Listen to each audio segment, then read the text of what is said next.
യൂട്യൂബിലാണ്. യൂട്യൂബിൽ എന്നില്ല, ഞാൻ ആദ്യം തംബ്നെയിൽ ഒന്ന് അപ്ഡേറ്റ് ചെയ്തിട്ട് അപ്ലൈ വന്നു. ഓക്കെ, നമസ്കാരം കൂട്ടുകാരെ. വീണ്ടും ഒരു വലിയ ആമുഖമൊന്നുമില്ലാതെ ഒരു കൈപ്സ് കഫേ എപ്പിസോഡിലേക്ക് എല്ലാവർക്കും സ്വാഗതം.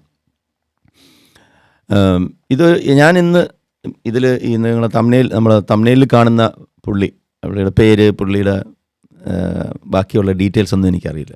പക്ഷേ ഈ വീഡിയോ എനിക്ക് ഒരുപാട് പേര് അയച്ചു തന്നു. എന്നിട്ട് ഇതിന് റിയാക്ട് ചെയ്യണം എന്ന് പറഞ്ഞു. പിന്നെ അതിനുശേഷം നമ്മുടെ പരിചയത്തിലുള്ളവരും തന്നെ വിളിച്ച് പറഞ്ഞു, കുറേ നാളായിട്ട് ഈ ചേട്ടൻ ഇവരുടെയൊക്കെ എസൻസിലുള്ള പലരുടെയും പുറകെ നടക്കുകയാണ്, എന്നെ ഡിബേറ്റ് ചെയ്യാൻ നിങ്ങൾക്ക് ധൈര്യമുണ്ടോ, വന്ന് ഡിബേറ്റ് ചെയ്യൂ എന്നൊക്കെ പറഞ്ഞിട്ട്, ഞാൻ നിങ്ങളുടെ പരിണാമവാദം തെറ്റാണെന്ന് ഇപ്പം ഞാൻ തെളിയിക്കും എന്നൊക്കെ പറഞ്ഞിട്ട് പുള്ളി ഒരു പുസ്തകമൊക്കെ എഴുതിയിട്ടുണ്ട്. ഇപ്പോൾ ഇത് രണ്ടാമത്തെ ആളാണ് ഈ പുസ്തകം എഴുതി പുറകെ നടക്കുന്നത്. ആദ്യം വേറൊരെണ്ണം ഉണ്ടായിരുന്നു, ഒരു മുഹമ്മദ് ബഷീർ എന്ന് പറഞ്ഞൊരു ചേട്ടൻ. അദ്ദേഹം മെഡിക്കൽ MBBS കഴിഞ്ഞിട്ട് പുള്ളി ലെക്ചറായിട്ട് ജോലി ചെയ്യുന്നൊരു വ്യക്തിയായിരുന്നു. പുള്ളി ഒരു പുസ്തകം എഴുതിയിട്ടുണ്ട്. അപ്പോൾ അതിന് ശേഷം വന്ന അടുത്തൊരു പഠനമാണ് ഈ അണ്ണൻ. അപ്പോൾ പുള്ളിയുടെ ആദ്യം നമുക്ക് ആ വീഡിയോ ഒന്ന് കാണാം. ആ വീഡിയോ കാണുമ്പോൾ നിങ്ങൾ ഒരു കാര്യം മനസ്സിലാക്കുക, ഇയാളെ ആക്ഷേപിക്കാനോ അല്ലെങ്കിൽ ഇദ്ദേഹത്തിന് നമ്മൾ വ്യക്തിപരമായിട്ട്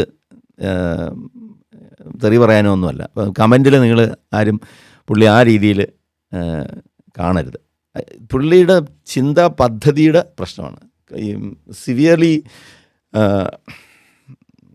സിവിയർ കോഗ്നിറ്റീവ് ബയസുള്ള ഒരു വ്യക്തിയായിട്ടാണ് തോന്നുന്നത്. കോഗ്നിറ്റീവ് ബയസ് എന്ന് വെച്ചാൽ നമ്മുടെ ചിന്താ രീതികളിലുള്ള തെറ്റുകളാണ്. രണ്ടാമത്തെ കാര്യം, ഇത് കോപ്പിറൈറ്റ് അടിച്ച് പോവുകയാണെങ്കിലും നമുക്ക് പ്രശ്നമില്ല. അപ്പോൾ ഇത് ABC മലയാളംകാർ അവരുടെ രണ്ട് അവതാരകരും നല്ലതുപോലെ ശ്രമിച്ചിട്ടുണ്ട് ഇയാൾ പറയുന്നതിനെ എതിർക്കാനായിട്ട്. പക്ഷെ അവർക്ക് കഴിയാതെ പോയ ചില പോയിൻറ്റുകളും കൂടിയാണ് ഞാനിവിടെ ആഡ് ചെയ്യുന്നത്. എന്തുകൊണ്ടാണ് ആ എതിർവാദങ്ങളെ അവർക്ക് ശരിക്കും അവതരിപ്പിക്കാൻ പറ്റിയിട്ടില്ല എന്നുള്ളത്. അപ്പോൾ അതിനെ ഞാനൊന്ന് പൂർത്തിയാക്കാനും കൂടിയാണ് ഈ ഒരു വീഡിയോയിൽ കൂടി ഞാൻ ശ്രമിക്കുന്നത്. സോ ഞാൻ ഇവിടെ നമ്മളിന്ന് ക്ലബ് ഹൗസിലും ലൈവായിട്ട് പോകുന്നുണ്ട്. അപ്പോൾ ക്ലബ് ഹൗസിലുള്ള സുഹൃത്തുക്കളും വരും. അവരുടെ സ്ക്രീൻ ഞാൻ കാണിക്കില്ല. You will be able to hear the voices through Clubhouse. അപ്പോൾ ക്ലബ് ഹൗസിൽ കൈപ്സ് കഫേയിൽ പരിണാമം തെറ്റാണ്, പുതിയ ഫടൻ എന്നും പറഞ്ഞിട്ട് ഞാനൊരു റൂം ഇട്ടിട്ടുണ്ട്. നിങ്ങൾക്ക് വന്നിട്ട് അവിടെ വേണമെന്നെങ്കിൽ വന്ന് സംസാരിക്കാം. ഇതിൽ വന്ന് ഇപ്പോൾ തൽക്കാലം വന്ന് സംസാരിക്കാനുള്ള ഒരു സെറ്റപ്പിലല്ല, ബിക്കോസ് ഞാനിത് പെട്ടെന്നൊന്ന് തട്ടിക്കൂട്ടിയെടുത്തതാണ്. സോ നമുക്ക് ആ പുള്ളിയുടെ വീഡിയോ ഒന്ന് കാണാം.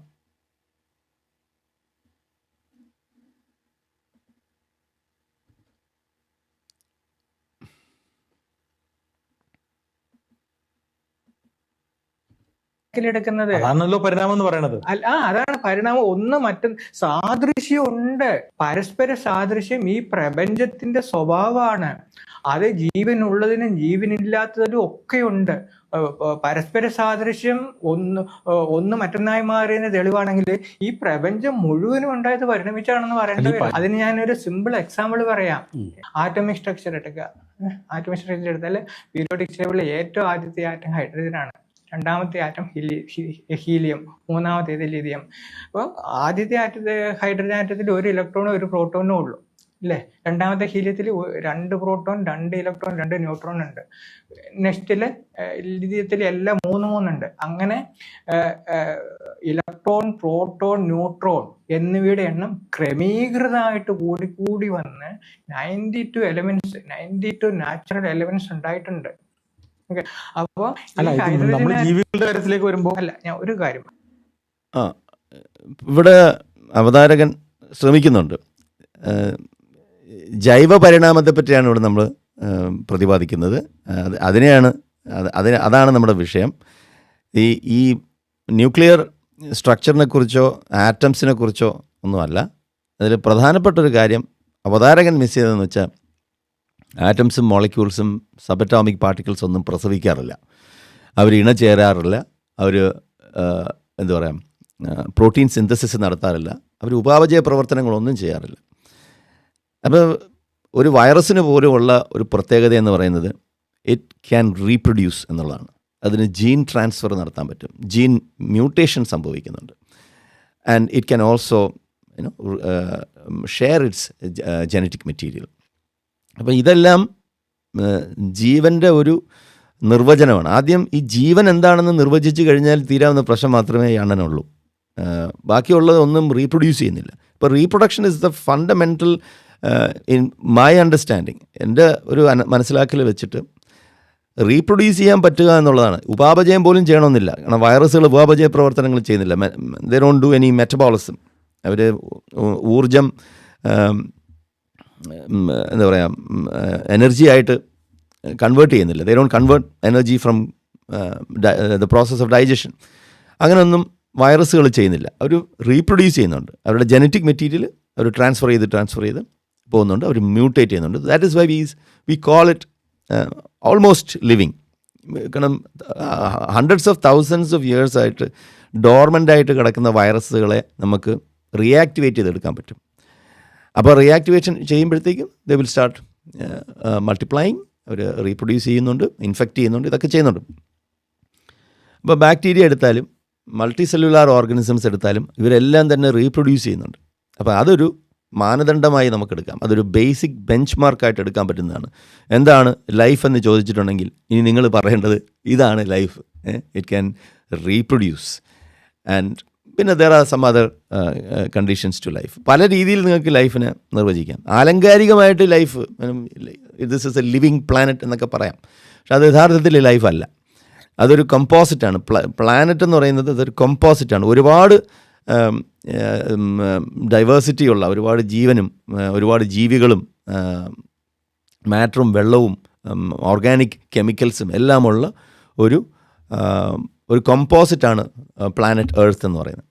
അപ്പോൾ അതിനെ ചിലരെല്ലാം ആലങ്കാരികമായിട്ട് ഇത് ജീവനാണ്, ഇതിനൊരു ജീവനുണ്ട്, ഗായ കോൺസെപ്റ്റൊക്കെ എന്ന് പറയുന്നത് അതാണ്. പക്ഷേ അതല്ല, ഇറ്റ്സ് നോട്ട് റിയലി ലൈഫ്. അപ്പം കാര്യം ഭൂമി റീപ്രൊഡ്യൂസ് ചെയ്യുന്നില്ല exactly for the same reason. അപ്പോൾ പുള്ളി സ്റ്റക്ക് ഓൺ ആയിപ്പോയത്, പുള്ളി കിടന്ന സ്ഥലം എന്ന് പറയുന്നത് ജീവൻ എന്താണെന്ന് പുള്ളിക്ക് നിർവചിക്കാൻ പറ്റാതെയാണ് ഈ പറഞ്ഞ ആറ്റോമിക് സ്ട്രക്ചറിനെ ഒരു വാദമായിട്ടെടുത്തത്. അപ്പോൾ അത് ഞാൻ എൻ്റെ ഓട്ടോമാറ്റിക് ഡീബങ്കർ ഇതെല്ലാം ഡീബങ്ക് ചെയ്യുന്നുണ്ട്. എങ്കിലും ഞാനൊന്ന് പോസ് ചെയ്ത് നിങ്ങൾക്ക് അത് എക്സ്പ്ലെയിൻ ചെയ്ത് തന്നേ ഉള്ളൂ. ഞാൻ പറഞ്ഞു തീർക്കാം. അപ്പോൾ ഈ സിമിലാരിറ്റി കണ്ടിട്ട് അപ്പോൾ ഓരോ ആറ്റത്തിലും മറ്റുള്ള ആറ്റങ്ങളുമായിട്ട് സാദൃശ്യമുണ്ട്. അത് ആ ക്രമീകൃതമായിട്ടാണ് ആ സാദൃശ്യം നമ്മൾ കാണുന്നത് എന്ന് വിചാരിച്ച് ഹൈഡ്രജൻ ആറ്റം പരിണമിച്ചാണ് ഹീലിയം ഉണ്ടായതും, ഹീലിയം പരിണമിച്ച ലിഥിയം ഉണ്ടായതും, അങ്ങനെ ഹൈഡ്രജൻ ആറ്റം പരിണമിച്ചാണ് എല്ലാ എലിമെന്റ്സും ഉണ്ടായതെന്നും പറയുന്ന പോലെ ഒരു വിഡിത്താണിത്. അതുമാതിരി ഇനി ഒരു കാര്യം കൂടെ പറയാം. ഇപ്പൊ നമ്മൾ ഒരു ആറ്റം എടുത്താല് അതിന്റെ ന്യൂക്ലിയസിന് ചുറ്റും ഇലക്ട്രോണിക്സിൽ റിവോൾവ് ചെയ്യുന്നുണ്ട്. ഓക്കെ, ഇനി സോളാർ സിസ്റ്റം എടുത്താലോ സൂര്യന് ചുറ്റും ഗ്രഹങ്ങൾ റിവോൾവ് ചെയ്യുന്നുണ്ട്.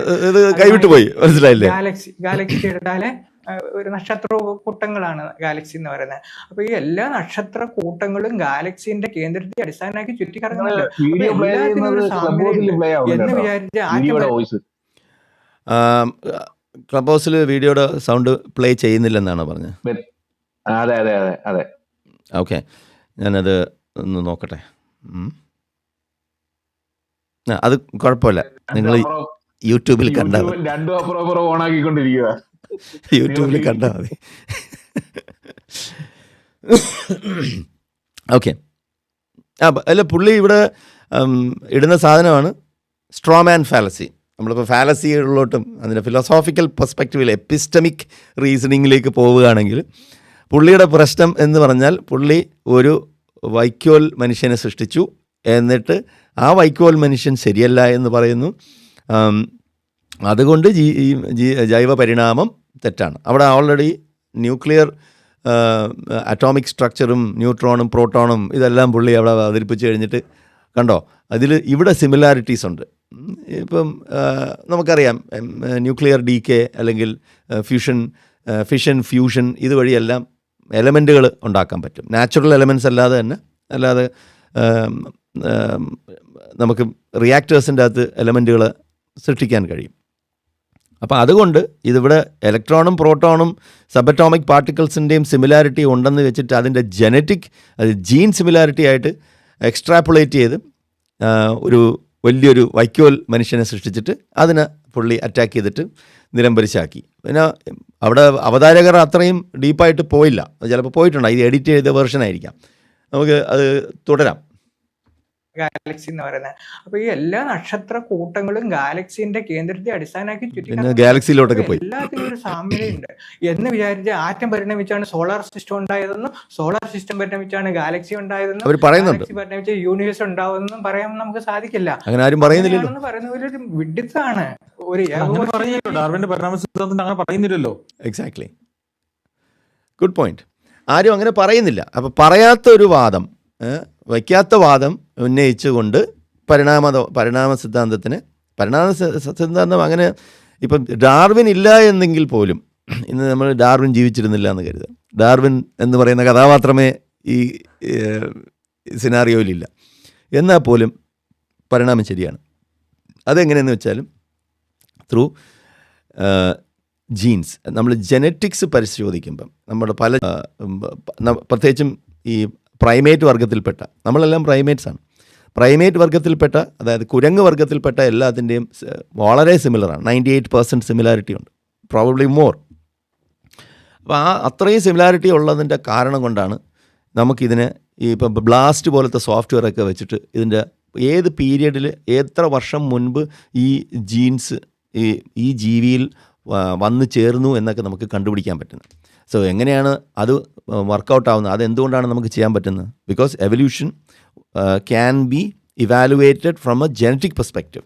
അതിൻ്റെ ജനറ്റിക് സിമിലാരിറ്റീസ് വെച്ചിട്ട് നമുക്കതിന് മാച്ച് ചെയ്യാം. നമുക്ക് എക്സാക്ട്ലി ഏത് ക്രോമോസോമിലാണ് ചില ജീവികളുടെയൊക്കെ ആ ക്രോമോസോമിൻ്റെ പോലും സിമിലാരിറ്റി ഉണ്ടാവും.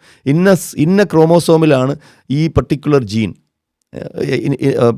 ചില പ്രോട്ടീൻസ് പ്രോസസ്സ് ചെയ്യുന്ന അല്ലെങ്കിൽ ചില എൻസൈംസിനെ സൃഷ്ടിക്കുന്ന ജീനുകൾ എവിടെയാണ് ഉള്ളതെന്ന് വെച്ചാൽ, ഇപ്പം ഫോർ എക്സാമ്പിൾ മനുഷ്യർക്ക് വൈറ്റമിൻ സി ഉൽപ്പാദിപ്പിക്കാൻ കഴിയില്ല, നമ്മൾ നാച്ചുറലി പറ്റില്ല, പക്ഷേ ചിമ്പാൻസികൾക്ക് പറ്റും. അപ്പോൾ ആ ജീൻ ഏതാണെന്ന് നമ്മൾ ഐഡൻറ്റിഫൈ ചെയ്തിട്ടുണ്ട്, അത് നമ്മളിലില്ല, അത് നമ്മൾക്കെപ്പോഴോ നഷ്ടപ്പെട്ടു പോയി. അപ്പോൾ ഇങ്ങനെ ഇത്രയും സൂക്ഷ്മമായിട്ട് ഇതിനെ പരിശോധിക്കാനുള്ള ഒരു കാലഘട്ടത്തിലാണ് നമ്മളിപ്പോൾ ജീവിക്കുന്നത്.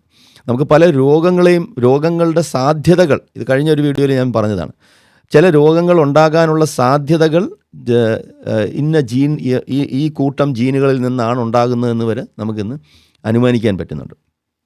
അപ്പോഴാണ് അതൊക്കെ ഉണ്ടാവുന്നതിൻ്റെ കാരണം എന്ന് വെച്ചാൽ because evolution is true, evolution is A fact. Evolution ഒരു ഫാക്റ്റ് ആയതുകൊണ്ടാണ് നമുക്ക് ചില വാക്സിൻസ് നമുക്ക് ഡെവലപ്പ് ചെയ്യാൻ പറ്റുന്നത്. ഇപ്പോൾ കോവിഡിൻ്റെ വാക്സിൻ തന്നെ ഡെവലപ്പ് ചെയ്തതിൽ എവല്യൂഷണറി ബയോളജി വലിയൊരു റോൾ പ്ലേ ചെയ്തിട്ടുണ്ട്. And the reason for that is ഈ മ്യൂട്ടേഷൻ്റെ തോത് എങ്ങനെയാണ് ഇത് മ്യൂട്ടേറ്റ് ചെയ്യാൻ പോകുന്നത് എന്നുള്ളത് നമുക്ക് ഒരു ഏകദേശ പ്രഡിക്ഷൻ നമുക്ക് ചെയ്യാൻ പറ്റും. എത്ര വേരിയൻറ്റുകൾ ഉണ്ടാകാൻ സാധ്യതയുണ്ടെന്ന് അത് ഈ ജീൻസ് പരിശോധിച്ചിട്ടാണ് പറയുന്നത്. അപ്പോൾ അടുത്ത ഒരു വേരിയൻ്റ് ഉണ്ടാകുമ്പം that is a new evolved subspecies of this virus.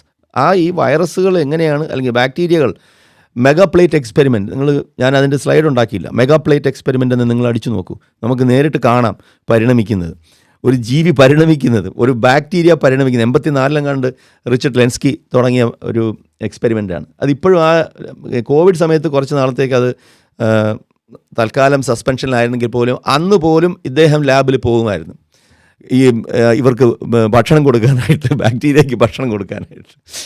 So Richard ലെൻസ്കിയുടെ പരീക്ഷണം നിങ്ങളത് പ്ലീസ് നിങ്ങളത് പഠിച്ചു മനസ്സിലാക്കി നോക്കൂ.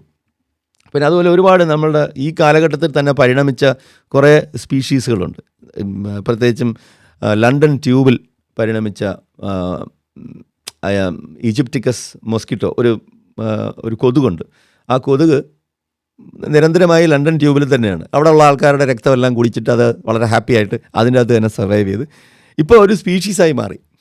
അത് ഒരു ന്യൂലി ഐഡൻറ്റിഫൈഡ് സ്പീഷീസാണ്. Because it is diverged so much, അത്രമാത്രം അത് ഡൈവേർജൻസ് ഉണ്ടായി.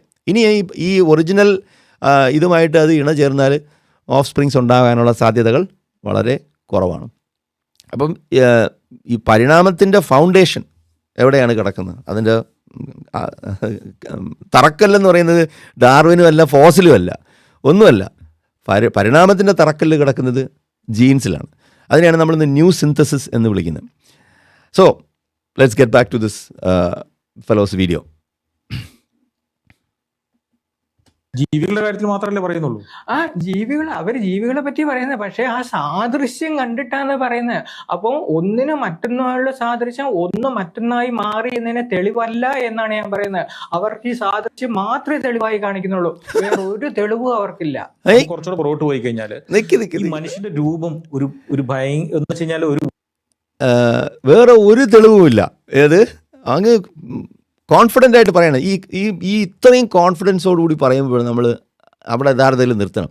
വെറും ഫോസിൽ എവിഡൻസും ഈ പണ്ട് ഡാർവിൻ എഴുതിയ ഒറിജിനൽ സ്പീഷീസ് മാത്രം വെച്ചിട്ടാണോ നമ്മൾ ഇന്ന് എവല്യൂഷണറി ബയോളജി പഠിപ്പിക്കുന്നത്? അതിൻ്റെ കാരണം പുള്ളി ഒരു നല്ല യൂണിവേഴ്സിറ്റിയിൽ എവല്യൂഷണറി ബയോളജി പഠിപ്പിക്കുന്നതിൻ്റെ ലെക്ചർ കേൾക്കാത്തത് കൊണ്ടാണ്. അല്ലെങ്കിൽ ഒരിക്കലെങ്കിലും ഒരു എവല്യൂഷണറി ബയോളജിയുടെ ടെക്സ്റ്റ് ബുക്ക് തുറന്ന് നോക്കാത്തത് കൊണ്ടാണ്. എവല്യൂഷണറി ബയോളജി പഠിച്ചിട്ടില്ല എന്നുള്ളതിൻ്റെ നല്ലൊരു ഉത്തമ ഉദാഹരണമാണ് ഇദ്ദേഹത്തിൻ്റെ ആ ഒരു ഡയലോഗ്. വേറെ ഒരു എവിഡൻസും ഇല്ല.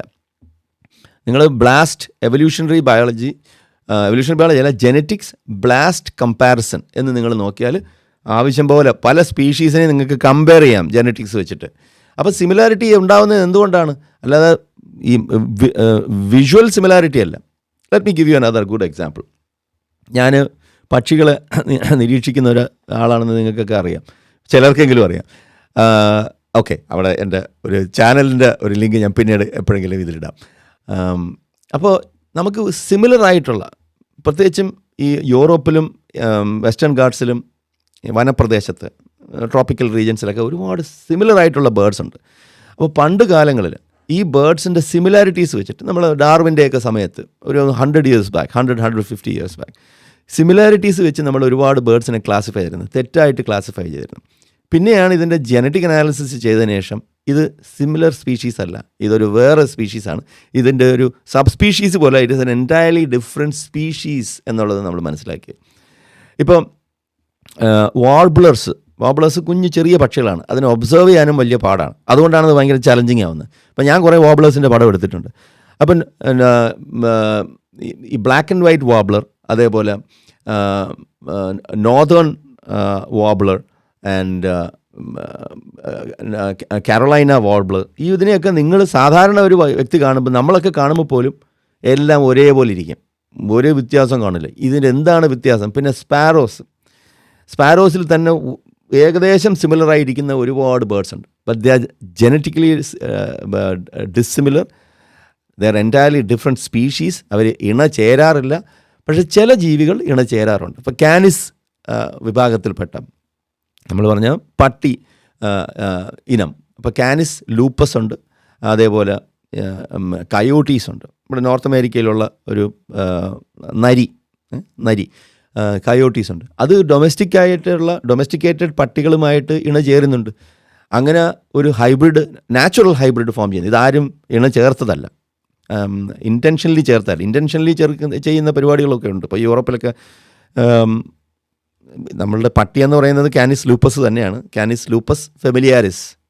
അതിന് ഒരു സബ് സ്പീഷീസായിട്ടാണ് നമ്മളിതിനെ കാണുന്നത്, നമ്മൾ വീട്ടിൽ വളർത്തുന്ന പട്ടി. അപ്പോൾ വീട്ടിൽ വളർത്തുന്ന പട്ടിയും ഈ വനപ്രദേശത്തുള്ള യൂറോപ്യൻ വുൾഫ്സും തമ്മിൽ വളരെ അടുത്ത ബന്ധമുണ്ട്. In fact they are the identical species. They can interbreed. അവർക്ക് ഇൻ്റർബ്രീഡ് ചെയ്യാൻ പറ്റും. ആ ഇൻ്റർബ്രീഡ് ചെയ്യാൻ പറ്റുന്നത് എന്തുകൊണ്ടാണ്? ക്രോമോസോംസ് സെയിം ആണ്, same number of chromosomes and genetically very very close, ഒട്ടും വ്യത്യാസമില്ല. ഈ കാനിസ് ലൂപ്പസ് ഫെമിലിയാരിസ് നമ്മളെ പട്ടിയും കാനിസ് ലൂപ്പസ് വനത്തിലുള്ള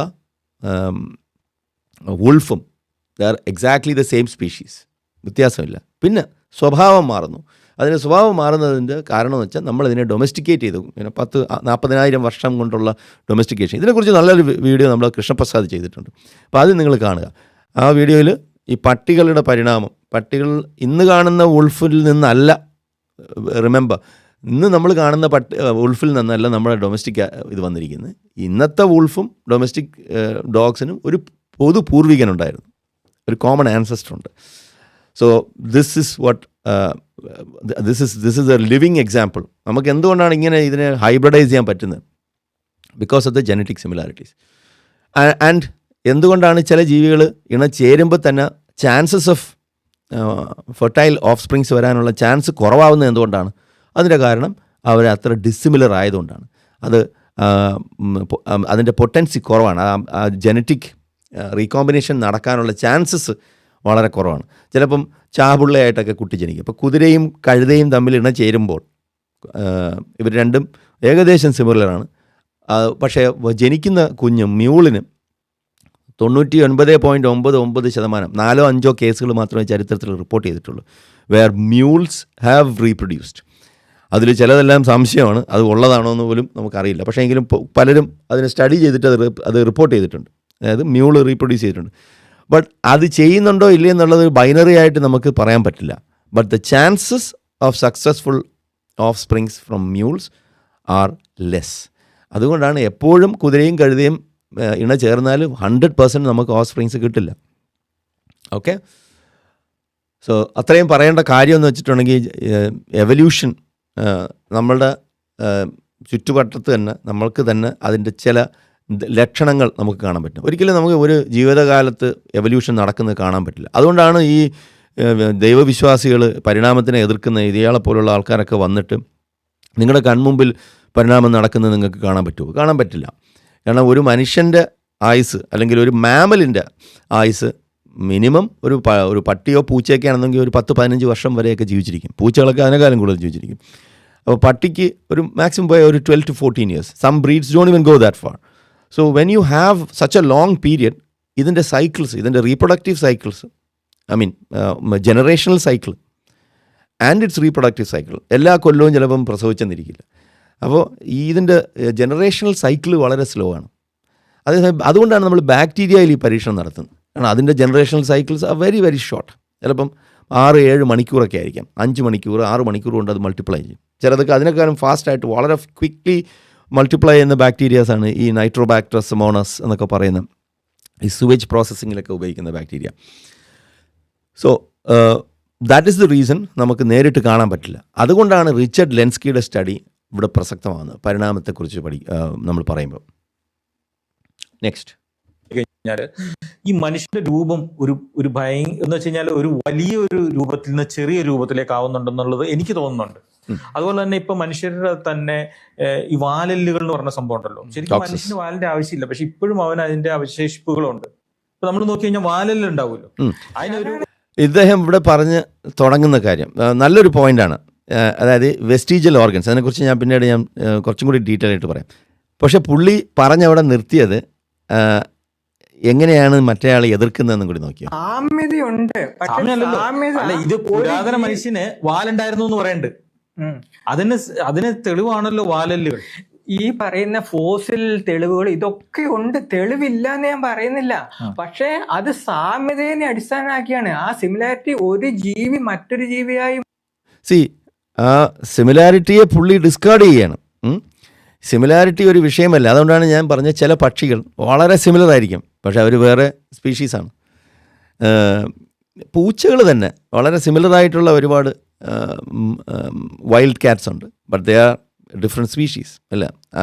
അതിൻ്റെ ജീൻസിൽ വ്യത്യാസമുണ്ട്. എനിവേ അത് നല്ലൊരു എക്സാമ്പിൾ അല്ല. കാരണം ഈ പൂച്ച നമ്മുടെ എന്താ പറയുക, പാന്തറ ടൈഗ്രസ്, പാന്തറ പാഡുസ്, ഇതെല്ലാം തന്നെ വളരെ ക്ലോസ് റിലേഷൻസാണ്. അതുകൊണ്ടാണ് ഇവർക്ക് പെട്ടെന്ന് ഹൈബ്രിഡൈസ് ചെയ്യാൻ പറ്റുന്നത്. അത് നാച്ചുറലി സംഭവിക്കാത്ത ഇവരുടെ എൻവയൺമെൻറ്റ്സ് ആർ ഡിഫറെൻറ്റ്. ഇവർ ടെറിട്ടറി ഷെയർ ചെയ്യില്ല.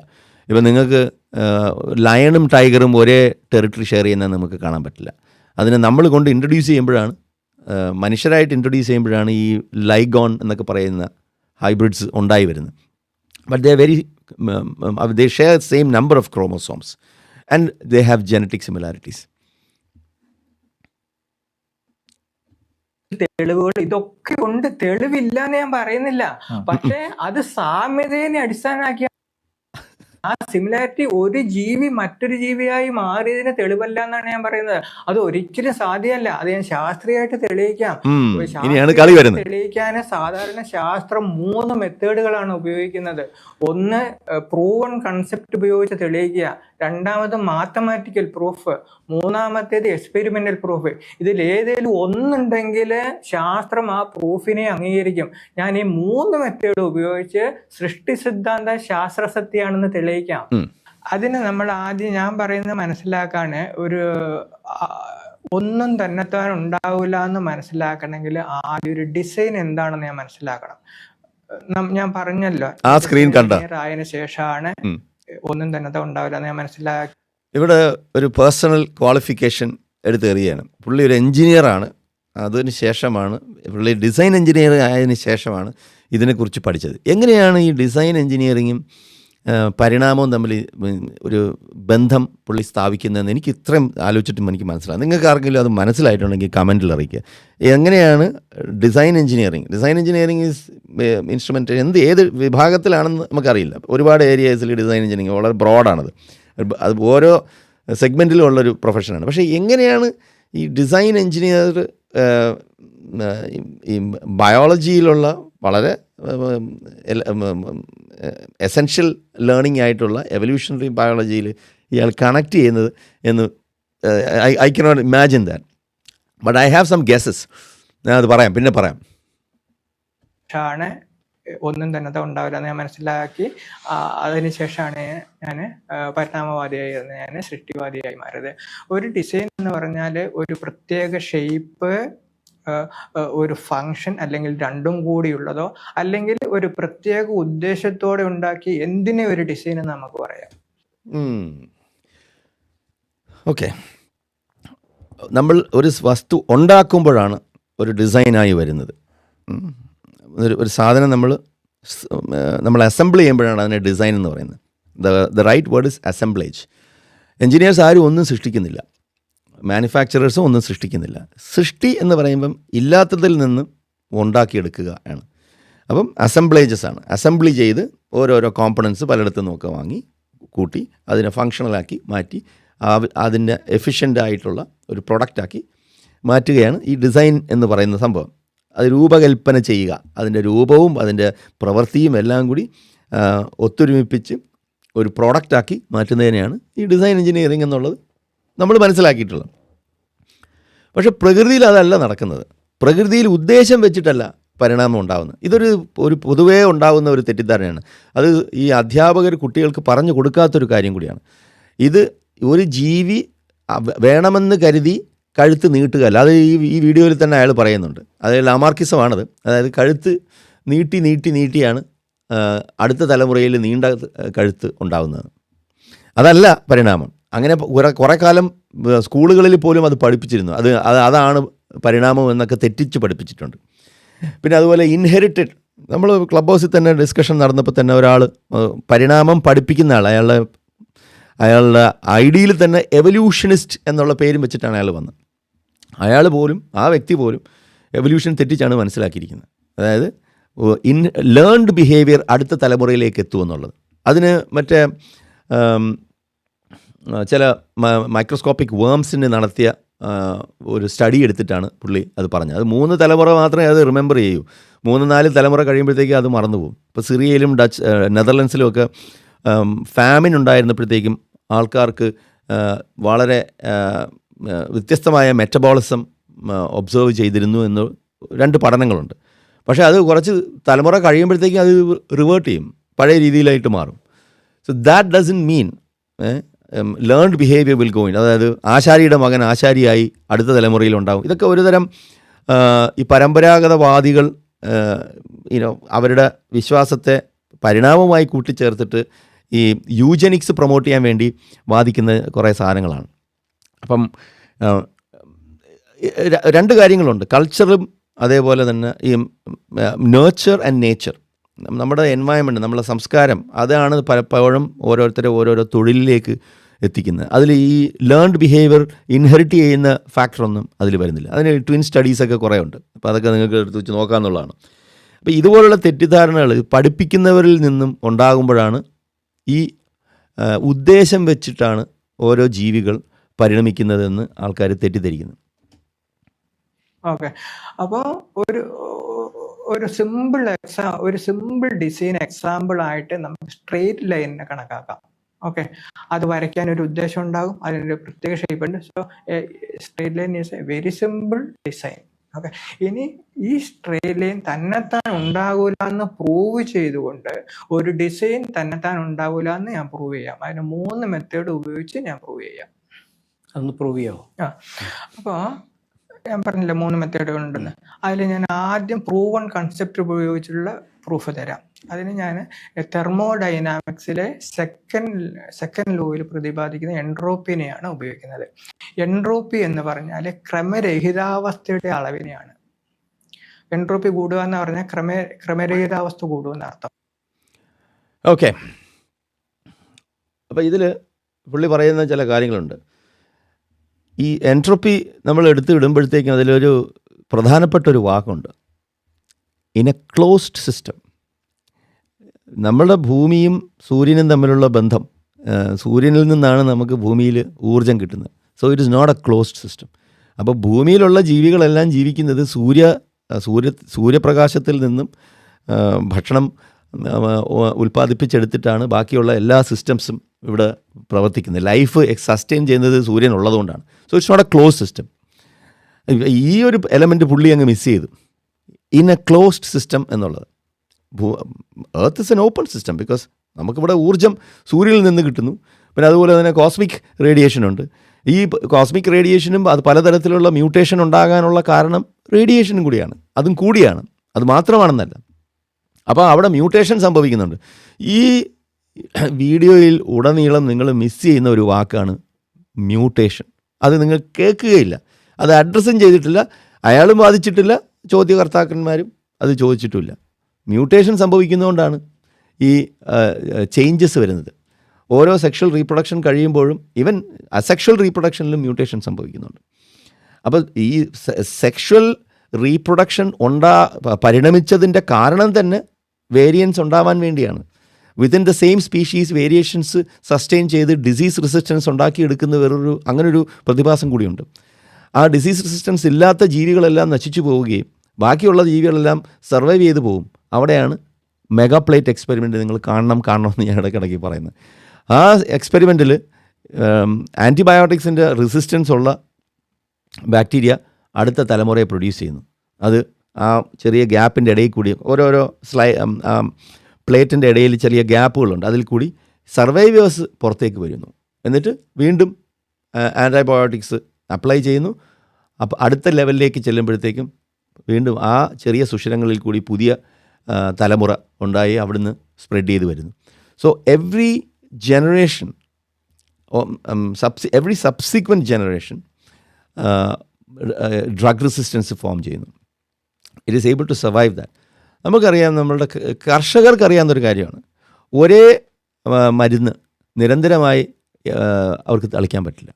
അത് മാറ്റിക്കൊണ്ടിരിക്കും, അല്ലെങ്കിൽ ക്രോപ്പ് മാറ്റും. ഒന്നുകിൽ ക്രോപ്പ് മാറ്റണം, അല്ലെങ്കിൽ ഇൻസെക്ടിസൈഡും പെസ്റ്റിസൈഡും അവർ മാറ്റിക്കൊണ്ടിരിക്കും.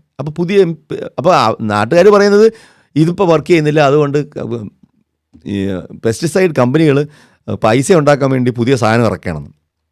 യഥാർത്ഥത്തിൽ പൈസ ഉണ്ടാക്കാൻ വേണ്ടി ഇറക്കുന്നതല്ല, പൈസ ഉണ്ടാക്കും. എന്നിട്ട് പൈസ എല്ലാത്തിലും അതിൻ്റെ ഒരു കോൺസിക്വൻസ് ആണല്ലോ. പൈസ ഉണ്ടാക്കിയാൽ മാത്രമേ ബിസിനസ് നടക്കൂ. പക്ഷേ ഈ പെസ്റ്റിസൈഡ് പ്രവർത്തിക്കാതെ വരുമ്പോഴാണ് പുതിയ പെസ്റ്റിസൈഡ് ഡെവലപ്പ് ചെയ്യുന്നത്. അത് ഡെവലപ്പ് ചെയ്തേ പറ്റൂ. അപ്പോൾ എവിടുന്നാണ് ഈ റെസിസ്റ്റൻസ് ഫോം ചെയ്യുന്നത്? Because of mutation. ആ ജനറ്റിക് മ്യൂട്ടേഷൻ ഉള്ളത് കൊണ്ടാണ് ഇതിന് ഇത്രയും കാലം സർവൈവ് ചെയ്യാൻ പറ്റിയത്.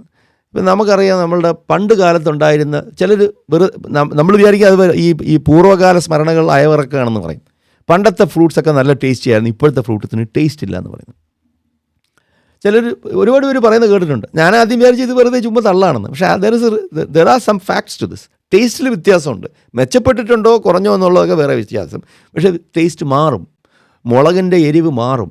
ബിക്കോസ് പ്ലാന്റ് അവിടെ ഈ മുളകിൻ്റെ എരിവ് ഉണ്ടാക്കുന്ന എന്തിനാണ്? ഈ കപ്സിയാസിൻ എന്ന് പറയുന്ന ആൽക്കലോയിഡ് ഈ പ്ലാന്റിൻ്റെ ഈ ബെൽ പെപ്പറിൻ്റെ ഒരു സെക്കൻഡറി മെറ്റബോളൈറ്റാണ്. അത് മറ്റു ഇരപിടിയന്മാരെ അല്ലെങ്കിൽ പ്രാണികളെ പ്രതിരോധിക്കാൻ വേണ്ടി ഉൽപ്പാദിപ്പിക്കുന്നതാണ്. ആ ആൽക്കലോയിഡ് അത് പ്രൊഡ്യൂസ് ചെയ്യുന്നത് അതിനെ ആക്രമിക്കുന്ന ഇൻസെക്റ്റുകൾ പരിണമിക്കും, അവരും മാറും. അവരുടെ നേരത്തെ പറഞ്ഞ പോലെ ജനറേഷണൽ സൈക്കിൾ വളരെ ഷോർട്ടാണ്. അപ്പോൾ അതനുസരിച്ച് സസ്യവും മാറും. അപ്പോൾ ഇവർ തമ്മിലുള്ളൊരു കെമിക്കൽ വാർഫെയർ ആണ് ഇവിടെ നടക്കുന്നത്. അപ്പോൾ ഇവിടെ നമ്മളിനി ഇത്തിരി ആയുർവേദത്തിലോട്ട് ചാടുകയാണ്. 5000 വർഷം മുമ്പ് ഉണ്ടാക്കിയ ഔഷധങ്ങളുടെ കൂട്ട് ഇന്ന് വർക്ക് ചെയ്യണം എന്ന് പറയുമ്പോൾ അത് വർക്ക് ചെയ്തിരുന്നെങ്കിൽ പോലും 5000 വർഷം മുമ്പ് വർക്ക് ചെയ്തിരുന്നെങ്കിൽ പോലും ആ സസ്യമല്ല ഇന്നത്തെ സസ്യം. അത് മാറിക്കഴിഞ്ഞ്. അത് നമ്മൾ ഇൻ്റർഫിയർ ചെയ്തിട്ട് മാറ്റിയതല്ല, പ്രകൃതി പരിണമിക്കുന്നതിനോടൊപ്പം അതും പരിണമിച്ചിരിക്കുകയാണ്. അപ്പോൾ അതും പറഞ്ഞിട്ട് നമുക്ക് ഇന്ന് ആ സസ്യത്തിൽ എന്തെങ്കിലും ഔഷധ ഗുണം ഉണ്ടായിരുന്നെങ്കിൽ പോലും അതിനെ തപ്പിയെടുക്കുന്ന വലിയ പാടാണ്. ചിലപ്പോൾ ആ ആൽക്കലോയിഡ് ഇപ്പോൾ കംപ്ലീറ്റ്ലി ഡിസപ്പിയർ ആയി കാണും. നമുക്കറിയാം, ഇന്ന് നമ്മൾ കഴിക്കുന്ന ഫ്രൂട്ട്സ് അല്ലെങ്കിൽ വെജിറ്റബിൾസ് ഇതൊന്നും തന്നെ ഒരു 100 കൊല്ലം മുമ്പ് പോലും ഈ ഷേപ്പിലോ സൈസിലോ രുചിയിലോ ഇല്ലായിരുന്നു. ഇതെല്ലാം ഉണ്ടാക്കിയെടുത്തതാണ്. പലതും നമ്മൾ ഹൈബ്രിഡൈസ് ചെയ്ത് ബിൽഡപ്പ് ചെയ്ത് അതിൻ്റെ രുചിയും നിറവും എല്ലാം നമുക്കിഷ്ടപ്പെടുന്ന രീതിയിൽ മോണോകൾച്ചർ ചെയ്തെടുത്തതാണ്. അപ്പോൾ ഇതിനെല്ലാം തന്നെ പരിണാമം അവിടെ വർക്ക് ചെയ്യുന്നതുകൊണ്ടാണ് ഇങ്ങനെ നമുക്ക് ഇൻഫ്ലുവൻസ് ചെയ്യാൻ കഴിയുന്നത്. ജെനറ്റിക്സ് അവിടെ വർക്ക് ചെയ്യുന്നത് കൊണ്ടാണ് ഇങ്ങനെ ഇൻഫ്ലുവൻസ് ചെയ്യാൻ കഴിയുന്നത്. അപ്പം നാച്ചുറലി ഇത് സംഭവിക്കുന്നുണ്ട്. നാച്ചുറലി സംഭവിക്കുന്നതിനാണ് നമ്മൾ എവല്യൂഷൻ എന്ന് പറയുന്നത്. നമ്മൾ കൈകടത്തി ചെയ്യുമ്പോഴാണ് ഇതിന് ഹൈബ്രിഡൈസേഷൻ എന്ന് നമുക്ക് പറയാൻ പറ്റുന്നത്. അപ്പോൾ ഞാൻ ഈ പറയുന്ന കാര്യങ്ങളെല്ലാം തന്നെ നിങ്ങളതിൻ്റെ അർത്ഥം മനസ്സിലാക്കി അതിനെ എടുക്കണം. ഇപ്പം ഹൈബ്രിഡൈസേഷനാണ് എവല്യൂഷൻ എന്നല്ല ഞാൻ പറഞ്ഞത്. You need to understand that hybridization works because evolution works. എവല്യൂഷൻ്റെ ആർട്ടിഫിഷ്യൽ മോഡുലേഷനാണ് ഹൈബ്രിഡൈസേഷൻ. ഓക്കെ, അപ്പോൾ ഇവിടെ ഇദ്ദേഹം പറയുന്ന കാര്യത്തിൽ ഈ second law of thermodynamics close system എന്നുള്ള രീതിയിൽ അല്ല പുള്ളി പറയുന്നത്. പുള്ളി പറയുന്നത് ഇതൊരു ക്ലോസ് സിസ്റ്റമാണെന്നാണ്. മനസ്സിലായത്? ഭൂമി ഒരു ക്ലോസ് സിസ്റ്റം അല്ല, ഇറ്റ്സ് എൻ ഓപ്പൺ സിസ്റ്റം. അപ്പോൾ ഈ പുള്ളി പറയുന്ന കാര്യത്തിൽ ഈ സൂര്യപ്രകാശവും പുറത്തുനിന്ന് വരുന്ന റേഡിയേഷനും ഒന്നും ഇതിൽ വരുന്നില്ല. അപ്പോൾ അതെല്ലാം ഇതിലൊരു ഘടകമാണ്. അവിടെയാണ് ഇയാളുടെ ആദ്യത്തെ വാദം പൊളിയുന്നത്. അവസ്ഥ കൂടുമെന്നർത്ഥം. അപ്പോൾ ഒരു ഐസോലേറ്റഡ് സിസ്റ്റത്തിന്റെ ഒരിക്കലും തനിയെ കുറയില്ല എന്നാണ് എൻട്രോപ്പിയിൽ പറയുന്നത്. അപ്പോൾ ഇനിയിപ്പോൾ സ്ട്രെയിറ്റ് ലൈനിന്റെ കാര്യം അതിനാരും റിഫ്യൂട്ടും ചെയ്തില്ല. ഐസൊലേറ്റഡ് സിസ്റ്റം എന്ന് പറഞ്ഞതിനെ എതിർത്തില്ല. ബിക്കോസ് ഭൂമി is not an isolated system. എന്തോ വോയിസ് ഇഷ്യൂ വരുന്നുണ്ട് കേട്ടോ ക്ലബ് ഹൗസിൽ വോയിസ് ഇഷ്യൂ ഉണ്ടോ?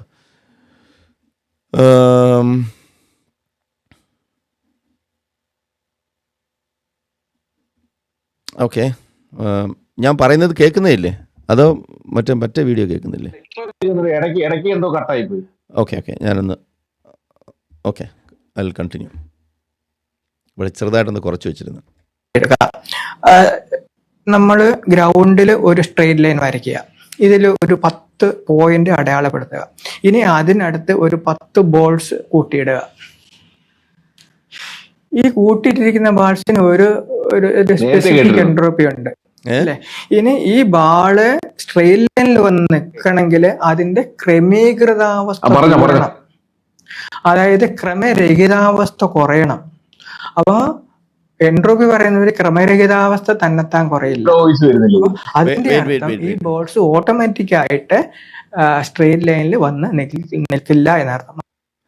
1 second, hold on A second guys, I am sorry, 1 minute ഞാനൊന്ന് ഇതൊന്ന് അഡ്ജസ്റ്റ് ചെയ്ത് നോക്കട്ടെ. ആദ്യം മുതലേ വരുന്നില്ല. ഞാൻ പിന്നെ രണ്ടിലും ഇങ്ങനെ മാറ്റി യൂട്യൂബ് രണ്ടിലും കൂടെ കേട്ടോണ്ടിരിക്കുക. ഞാൻ ഇതൊന്ന് ശരിയാക്കാമെന്ന് നോക്കട്ടെ. ഇത് ശരിയാവേണ്ടതാണ്. ഇത് തുടങ്ങുമ്പോൾ തന്നെ ഇതൊക്കെ സെറ്റപ്പ് ചെയ്യേണ്ടതാണ്. ഞാൻ ഈ പല സ്റ്റെപ്പുകളും ഇടയ്ക്കിടയ്ക്ക് മറന്നു പോകും.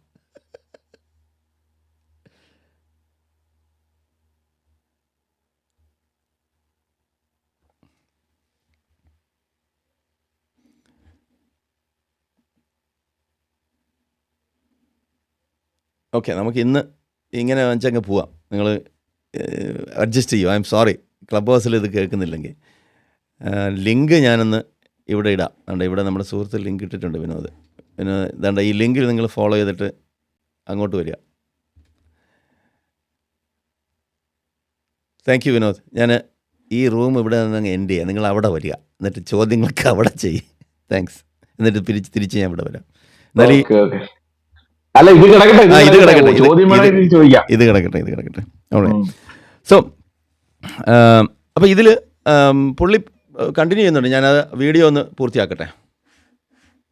ഒരു ഡിസൈൻ ഒരിക്കലും തന്നെത്താൻ ഉണ്ടായിത്തീരില്ല. ഒരു ബുദ്ധിയുടെ പ്രവർത്തനത്തിൽ കൂടെ മാത്രം ഒരു മനുഷ്യൻ പെറുക്കി അടിക്കിയ സ്ട്രെയിറ്റ് ലൈൻ ഉണ്ടാവും. അതായത് ഒരു ബുദ്ധിയുടെ പ്രവർത്തനത്തിൽ കൂടി മാത്രമേ ഒരു ഡിസൈൻ ഉണ്ടാവുള്ളൂ. അതായത് ഓക്കെ, ഈ ആർഗ്യുമെൻറ്റിൻ്റെ പ്രശ്നം എന്ന് വെച്ചാൽ ഈ റാൻഡം അറേഞ്ച്മെൻറ്റ്സ് കൊണ്ടാണ്, റാൻഡംനെസ്സിൽ നിന്നാണ് ഈ ലൈഫ് ഉണ്ടാകുന്നത് എന്നുള്ള ഒരു വാദമാണ് പുള്ളി ഉന്നയിക്കുന്നത്.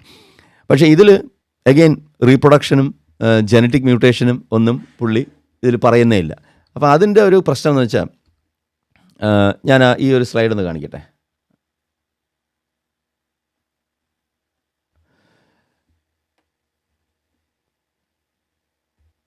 അതിൻ്റെ ഒരു പ്രോബ്ലം എന്ന് വെച്ചാൽ നാച്ചുറൽ സെലക്ഷൻ ഒരു കെസിനോ ഗെയിം പോലത്തെ ഒരു സംഭവമല്ല. നമ്മൾ കെസിനോയിൽ നമ്മൾ എന്താ പറയുക, ഈ ഡൈസ് റോൾ ചെയ്യും, അല്ലെങ്കിൽ മറ്റേ എന്താ പറയുക, മറ്റേ വൺ ആം ബാൻഡിറ്റ് നമ്മൾ പുള്ളി ചെയ്തിട്ട് പൈസ ഇട്ടിട്ട് കളിക്കുമല്ലേ, അതുപോലത്തെ ഒരു സാധനമല്ല ഇത്. അതുകൊണ്ട് തന്നെയാണ് ഈ റാൻഡംനെസ്സും റാൻഡം അറേഞ്ച്മെൻറ്റിലാണ് ഇതെല്ലാം ഉണ്ടായി വരുന്നത് എന്നുള്ള ഈ ഒരു കമ്പാരിസൺ അപ്പാടെ തെറ്റാണ്. ക്യുമുലേറ്റീവ് സെലക്ഷനാണ് നടക്കുന്നത്. അപ്പോൾ ബെനിഫിഷ്യലായിട്ടുള്ള മ്യൂട്ടേഷൻസ് ഉണ്ടാകുമ്പം അത് റീറ്റെയിൻ ചെയ്തിട്ട് അതിന് ദോഷകരമായിട്ടുള്ള മ്യൂട്ടേഷൻ ഉണ്ടാവുകയാണെങ്കിൽ ആ ജീവി നശിച്ചേ പോകും. അപ്പോൾ ബെനിഫിഷ്യലായിട്ടുള്ളത് മാത്രമേ സർവൈവ് ചെയ്ത് അടുത്ത തലമുറ ഉണ്ടാക്കൂ. അപ്പോൾ ഓരോ തലമുറയിലും ഈ സെലക്ഷൻ പ്രോസസ്സ് നടക്കുകയാണ്. അപ്പോൾ മെച്ചപ്പെട്ട് അങ്ങനെ മുന്നോട്ട് പോവുകയാണ്. ഈ റീപ്രൊഡക്ഷനും സെലക്ഷൻ പ്രോസസ്സും നാച്ചുറൽ സെലക്ഷനും അവിടെ നിലനിൽക്കുന്നതുകൊണ്ടാണ്. ഈ നാച്ചുറൽ സെലക്ഷൻ എന്ന് പറയുമ്പോഴത്തേക്കും എന്താണ് ഉദ്ദേശിക്കുന്നത്? അതായത് ആ ആവാസ വ്യവസ്ഥിതിയിൽ, ആ ഒരു എൻവയൺമെൻറ്റിൽ ആ ജീവിക്ക് ജീവിക്കാനുള്ള സാഹചര്യം ഉണ്ടാവണം. അത് ചിലപ്പോൾ കാലാവസ്ഥയായിരിക്കാം, ഭക്ഷണത്തിൻ്റെ ലഭ്യതയായിരിക്കാം, ഇരപിടിയന്മാരുടെ ദൗർലഭ്യമായിരിക്കാം, മറ്റ് എൻവയൺമെൻറ്റൽ റീസൺസ് ആയിരിക്കാം. ഇപ്പം നമുക്കറിയാം 66 മില്യൺ ഇയേഴ്സ് അഗോ മറ്റേ ഷിക്ഷലൂബ് മീറ്റിയറൈറ്റ് വന്ന് സൗത്ത് അമേരിക്കയിൽ പതിച്ചിട്ട് അന്ന് ജീവിച്ചിരുന്ന എല്ലാ ഡൈനസോറുകളും നശിച്ചു പോയി. ഒറ്റ എണ്ണം പോലും ബാക്കിയില്ല. നമുക്കിന്ന് ഡൈനസോഴ്സിനായിട്ട് കാണാൻ പറ്റുന്നതിൻ്റെ അവശിഷ്ടം എന്ന് പറയുന്നത് ഇന്ന് കിളികൾ മാത്രമാണ്. ബാക്കിയുള്ള എല്ലാം എക്സ്റ്റിങ്ക്റ്റ് ആയിപ്പോയി. അപ്പോൾ ഈ പരിണാമത്തിൻ്റെ ഒരു പ്രത്യേകത എന്ന് വെച്ചാൽ, ഈ നിങ്ങൾ വലിയ ഈ സർവൈവൽ ഓഫ് ദ ഫിറ്റസ്റ്റ് എന്ന് വെച്ചാൽ ശക്തിമാൻ സർവൈവ് ചെയ്യും എന്നല്ല. അത് ഈ സ്കൂൾ ടീച്ചർമാർ നിരന്തരം പറഞ്ഞ് ഇപ്പോഴും കുറേ പിള്ളേർ അതും വിശ്വസിച്ച് നടക്കുകയാണ്. ശക്തിമാനല്ല survival of the fittest. Survival of the fittest means ഏറ്റവും ആ സാഹചര്യത്തിൽ അതിജീവിക്കാൻ ഏറ്റവും അനുയോജ്യമായ ജീവിക്ക് മാത്രമേ അടുത്ത തലമുറയിലേക്ക് പോകാൻ പറ്റൂ. ഒരു തരം എക്സാമിനേഷനാണ്. കൂടുതൽ ശക്തിയുള്ളതിനല്ല ജീവിക്കാൻ പറ്റുന്നത്. അപ്പോൾ ആ പ്രോസസ്സാണ് ഇതാണ്ട് ഈ കാണുന്നത്, ക്യുമുലേറ്റീവ് സെലക്ഷൻ. അപ്പോൾ ഈ ക്യുമുലേറ്റീവ് സെലക്ഷൻ പ്രോസസ്സിൽ കൂടി ആണ് ജീവികൾ അടുത്ത തലമുറയിലേക്ക് കടന്നു പോകുന്നത്. അപ്പോൾ ഇയാൾ പറഞ്ഞ കണക്കുള്ള ഒരു റാൻഡം സെലക്ഷൻ അല്ല, കസിനോയിലുള്ള പോലത്തെ റാൻഡം സെലക്ഷൻ അല്ല. So this is what he's trying to misinform. ഇതിൽ മിസ്ഇൻഫർമേഷൻ ശരിക്കുണ്ട്. ആ മിസ്ഇൻഫർമേഷനാണ് ഇവരുടെ വിജയം. ഇത് കേട്ടോണ്ടിരിക്കുമ്പോൾ നമുക്ക് തോന്നും ശരിയാണല്ലോ, റാൻഡമായിട്ടല്ലല്ലോ ഇതുണ്ടാകുന്നത്. ഇപ്പം കുറേ നട്ട്സും ബോൾസും സ്ക്രൂസും എടുത്ത് ഇങ്ങനെ ആകാശത്തോട്ട് എറിയുമ്പോഴത്തേക്കും ഒരു ജംബോ ജെറ്റ് ഉണ്ടായി വരില്ല, ഒരിക്കലും ഉണ്ടാവില്ല. എത്ര തവണ കുരങ്ങന്മാരിരുന്ന് ഒരു ടൈപ്പ് റൈറ്ററിൻ്റെ പുറത്ത് ഇരുന്ന് റാൻഡമായിട്ടുള്ള കീസ് അടിച്ചാലും ഒരു ഷേക്സ്പിയറിൻ്റെ ഒരു വരി പോലും ഉണ്ടായി വരില്ല, ഇല്ലേ? So that is not what evolution is. ക്യുമുലേറ്റീവായിട്ട് ഓരോ തലമുറ തോറും, അതാണ് ഈ ഇതിൻ്റെ ടൈം സ്കെയിലും ഇതിൻ്റെ ജനറേഷണൽ ക്യുമുലേഷനും, ഓരോ ജനറേഷനിലുണ്ടാകുന്ന ക്യുമുലേറ്റീവ് ഇഫക്റ്റിനെ കുറിച്ചൊന്നും ഇവർ സംസാരിക്കാത്തത്. ഇവർക്ക് അറിയാത്തതുകൊണ്ടാണ്. കാരണം അവരുടെ ചിന്താഗതി എന്ന് പറയുന്നത് ഇപ്പോഴത്തെ അവസ്ഥയാണ്, ഈ ടൈം ഫ്രെയിം മാത്രമേ അവർ കാണുന്നുള്ളൂ. അതുകൊണ്ടാണ് ഒരു ഡിസൈൻ എഞ്ചിനീയറിന് ഇങ്ങനെ മാത്രമേ ചിന്തിക്കാൻ പറ്റുമെന്ന് പറയുന്നത് തന്നെ എനിക്ക് സത്യം എന്ന് പറഞ്ഞാൽ അത്ഭുതമാണ് തോന്നുന്നത്. അത് ഞാൻ പിന്നെ പറഞ്ഞുതരാം. അതിനുള്ള കാരണമുണ്ട്. കാരണം ഡിസൈനിങ്ങിൽ നമ്മളെപ്പോഴും ടെമ്പറലായിട്ടും കൂടി ചിന്തിക്കും, എങ്ങനെയായിരിക്കും ഇത് മാറാൻ പോകുന്നതെന്ന്. ഫോർകാസ്റ്റ് ചെയ്യാൻ പറ്റണം. അപ്പോൾ അതിലൊക്കെ ടൈം ഒരു മേജർ ഘടകമാണ്. അപ്പോൾ ഇങ്ങേർക്ക് ഇന്ന് മാത്രം ഉണ്ടാക്കി കാശുണ്ടാക്കി പോകുന്ന ഡിസൈൻ എഞ്ചിനീയർ ആയിരിക്കും. ഇതുപോലത്തെ സാധനങ്ങളൊക്കെയാണ് നമ്മുടെ നാട്ടിലെ സംവിധാനങ്ങൾ ഡിസൈൻ ചെയ്യണമെന്നുണ്ടെങ്കിൽ കാര്യം കട്ടപ്പോക. നമുക്ക് വീഡിയോയിലോട്ട് പോകാം. മാത്രം ഒരു മനുഷ്യൻ പെറുക്കി അടിച്ച സ്ട്രെയിറ്റ് ലൈൻ ഉണ്ടാവും. അതായത് ഒരു ബുദ്ധിയുടെ പ്രവർത്തനത്തിൽ കൂടി മാത്രമേ ഒരു ഡിസൈൻ ഉണ്ടാവുള്ളൂ. അതായത് ക്രമരഹിതാവസ്ഥയിൽ നിന്നും ക്രമീകൃതാവസ്ഥയിലേക്കുള്ള മാറ്റത്തിൽ കൂടി മാത്രമേ ഒരു ഡിസൈൻ ഉണ്ടായിത്തീരുള്ളൂ. ഒരു ജീവൻ എന്ന് പറയുന്നത് അത്യത്ഭുതകരമായ ഡിസൈനാണ്. അപ്പൊ അത് ഒരിക്കലും തന്നെ അതെന്തിനാണ് ക്രമമായി മാറണമെന്ന് വാശി പിടിക്കണേ? ഇപ്പൊ നമ്മള് ഹിൽ അവിടെ പിടിക്കേണ്ട സാധനം അതല്ല. പല പാറകളും പല പല സ്ഥലങ്ങളിൽ വന്നിരിക്കുന്നുണ്ട്. അതൊക്കെ പ്രകൃതിയുടെ മാറ്റം കൊണ്ടല്ലേ. ഇപ്പൊ ചിലപ്പോ ഒരു ഗ്രൗണ്ടിൽ ഒരു സ്ട്രെയിറ്റ് ലൈൻ ഒരു പക്ഷേ ഒന്നിച്ചു കൂടുന്നുണ്ടാവില്ല. പക്ഷെ അവിടെ ഒരു ഭൂമിയിലോ എന്തെങ്കിലും സാധനം ഉണ്ടോ? ഇന്നലെ തന്നെ ഫിലിപ്പൈൻസിൽ ഉണ്ടായ സംഭവം വലിയ വലിയ ബിൽഡിങ്ങുകളും സാധനങ്ങളും ഒക്കെ ഗ്രൗണ്ടായി മാറിയില്ലേ? അതെ, ഞാൻ പറയുന്ന ഒരു ഡിസൈൻ തന്നെ ഉണ്ടാവില്ല എന്ന് പറയുന്നത്. ഡിസൈനിന്റെ നമ്മൾ പറയുന്ന മാറ്റത്തെ പറ്റി മാത്രമേ ഉള്ളൂ. ഒരു ഏകകോശ ജീവി എന്ന് പറഞ്ഞ ഒരു ഡിസൈൻ ഉണ്ടായി. ഏകകോശ ജീവി എന്ന് പറഞ്ഞ ഒരു ഡിസൈൻ ഉണ്ടായി. ഞാൻ ഡിസൈനുമായിട്ട് കമ്പയർ ചെയ്യുമ്പോൾ ഏകകോശ ജീവി എന്ന് പറയുന്ന ഒരു ജീവികളുടെ ഒരു ഡിസൈൻ ഉണ്ടായി. അതെ, ആ ഡിസൈൻ മൾട്ടിപ്പിൾ ആയുള്ളൂ. അതാണ് പരിണാമം പറയുന്നത്. അല്ലാതെ പുതിയൊരു ഡിസൈൻ ഉണ്ടാവുന്നില്ല. ഇല്ല, അവിടെ ഇപ്പൊ ഒരു ഏകകോശ ജീവി എന്ന് പറഞ്ഞാൽ എന്താണ്? അത് ഒരു സമുദ്രത്തിൽ ആദ്യം ഉണ്ട് ഏകകോശ ജീവിയിൽ ഏതാണ്ട് 100 കോടി മുതൽ 10,000 കോടി വരെ മോളിക്യൂൾസ് ഉണ്ടെന്നാണ് പറയുന്നത്. അപ്പം ഒരു മോളിക്യൂൾസിനെ നമുക്കൊരു ബാളിനോട് ഉപമിക്കാം, ഇല്ലേ?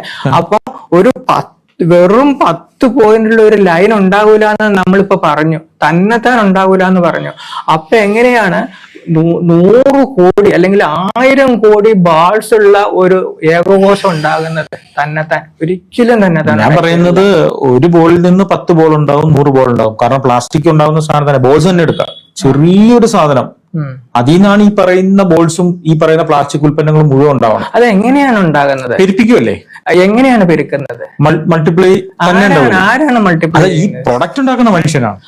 അതാണ് ഒരു intelligent. Without intelligent action of the intelligent no design can be generated. No design will come into existence without the action of intelligence. അതാണ് ഞാൻ പറയുന്നത്. ബുദ്ധിയുടെ പ്രവർത്തനത്തിൽ കൂടി അല്ലാതെ ഒരു ഡിസൈൻ ഒരിക്കലും ഉണ്ടാക്കിയിട്ടില്ല. പിന്നെ എങ്ങനെയാണ് ഈ പറയുന്ന പ്രപഞ്ചത്തിലുള്ള മുഴുവൻ ജീവികളും ഉണ്ടായത്? അത് ദൈവ സൃഷ്ടിയാണത്. അതാണ് ഞാൻ പറയുന്നത്. സൃഷ്ടി സിദ്ധാന്തം ഒരു ശാസ്ത്ര സത്യം. അതായത് ദൈവമാണ് എല്ലാത്തിനെയും സൃഷ്ടിച്ചത് എന്നുള്ളത് ഒരു ശാസ്ത്ര സത്യമാണ്. ഒന്നും തന്നെത്താൻ ഉണ്ടായി മാറില്ല. ഈ പ്രപഞ്ചത്തിലുള്ള ഒന്നും തന്നെത്താൻ ഉണ്ടായി മാറില്ല. ഇനി സന്തോഷമായില്ലേ? എല്ലാവർക്കും സന്തോഷമായില്ലേ? ഇതെല്ലാം ആരുണ്ടാക്കി? ഇതെല്ലാം ദൈവം ഉണ്ടാക്കി. അപ്പം അടുത്ത ചോദ്യം നാച്ചുറലായിട്ടുള്ള ചോദ്യം വരുമല്ലേ? അത്രയും വരെ അതുവരെ നമ്മൾ എല്ലാത്തിനും ഉത്തരം കിട്ടി. പിന്നെ അവസാനം ദൈവത്തിൽ കൊണ്ടെത്തിച്ച്. അപ്പം ദൈവത്തിന് ആരുണ്ടാക്കി? അതിനുത്തരവില്ല. അപ്പം പറയും ദൈവം എക്കാലം ഉണ്ടായിരുന്നു. ദൈവം ഹാസ് ഓൾവേസ് ബീൻ ദെയർ.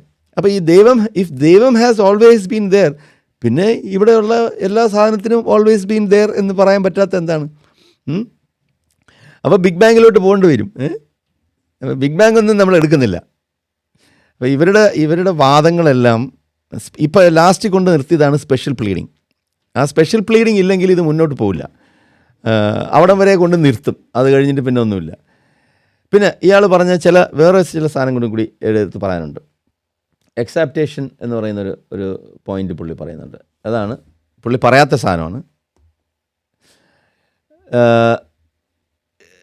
അത് ഇത് പറഞ്ഞതിന് ശേഷം പുള്ളി പറഞ്ഞു തീരട്ടെ, എന്നിട്ട് ഞാൻ ഈ സ്ലൈഡ് കാണിക്കാം.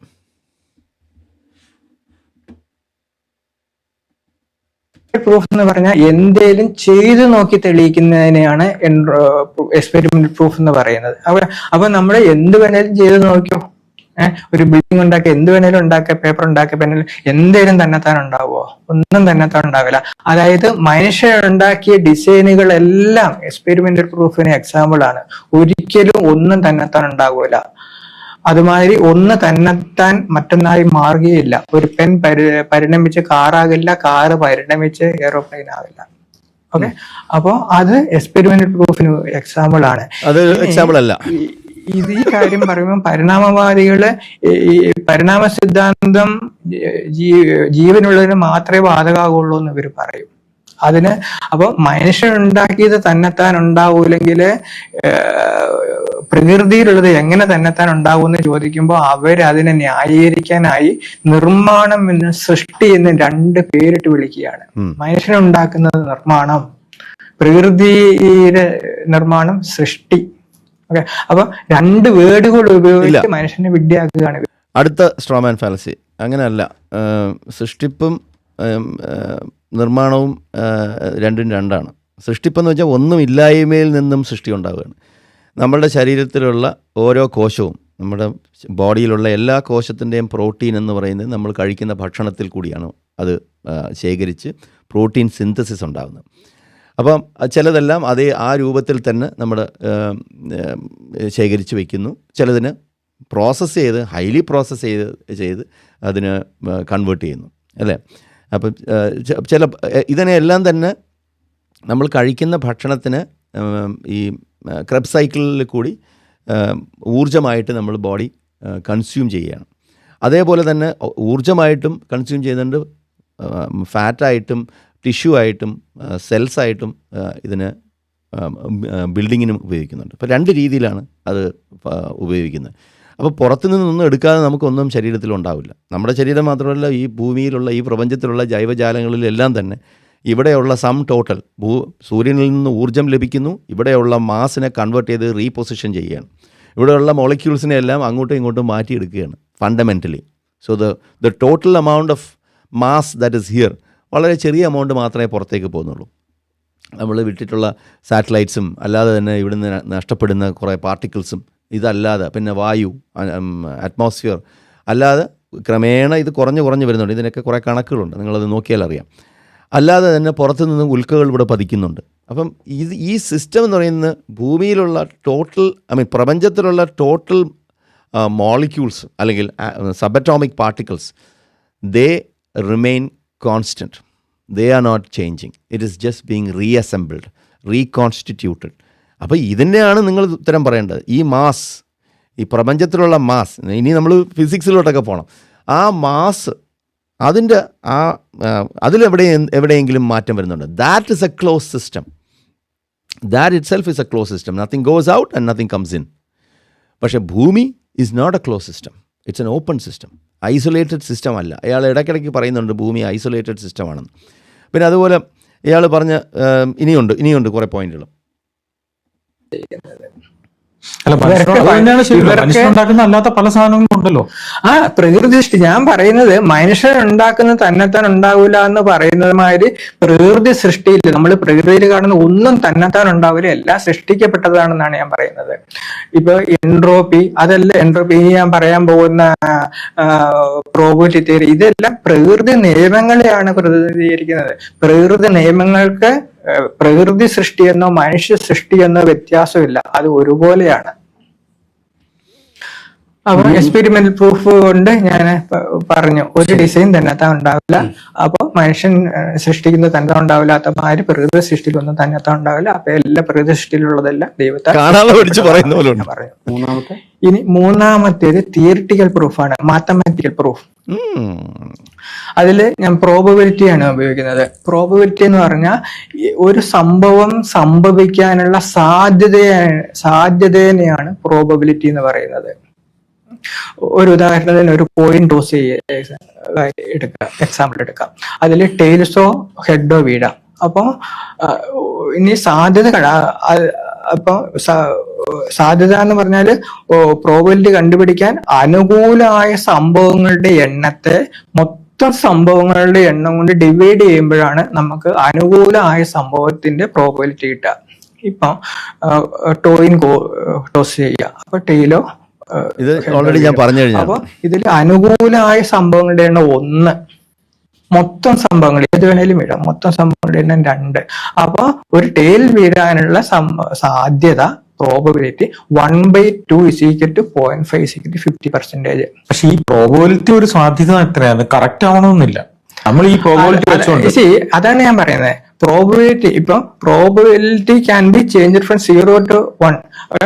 പ്രോബബിലിറ്റി 0 ആണെങ്കിൽ അത് ഒരിക്കലും സംഭവിക്കില്ല എന്നർത്ഥം. ഒന്നാണെങ്കിൽ അത് തീർച്ചയായിട്ടും സംഭവിക്കുന്ന അർത്ഥം. അനിയന്ത്രിതമായ പ്രതിഭാസങ്ങളെ മനസ്സിലാക്കാൻ വേണ്ടിയാണ് ഈ പ്രോബബിലിറ്റി തിയറി കൊണ്ടുവന്നത്, അല്ലേ? അപ്പൊ ഇനി ഇവ 2 എക്സാമ്പിൾ ഞാൻ പറഞ്ഞു. ഇനി ഒരു സ്ട്രെയിറ്റ് ലൈൻ, എൻട്രോപ്പിയിൽ സ്ട്രെയിറ്റ് ലൈനിന്റെ കാര്യം പറഞ്ഞല്ലോ. ഈ സ്ട്രെയിറ്റ് ലൈൻ തന്നെ ഉണ്ടാവുമെന്ന് പ്രോബബിലിറ്റി ഉപയോഗിച്ച് നമുക്ക് കണ്ടുപിടിക്കാം.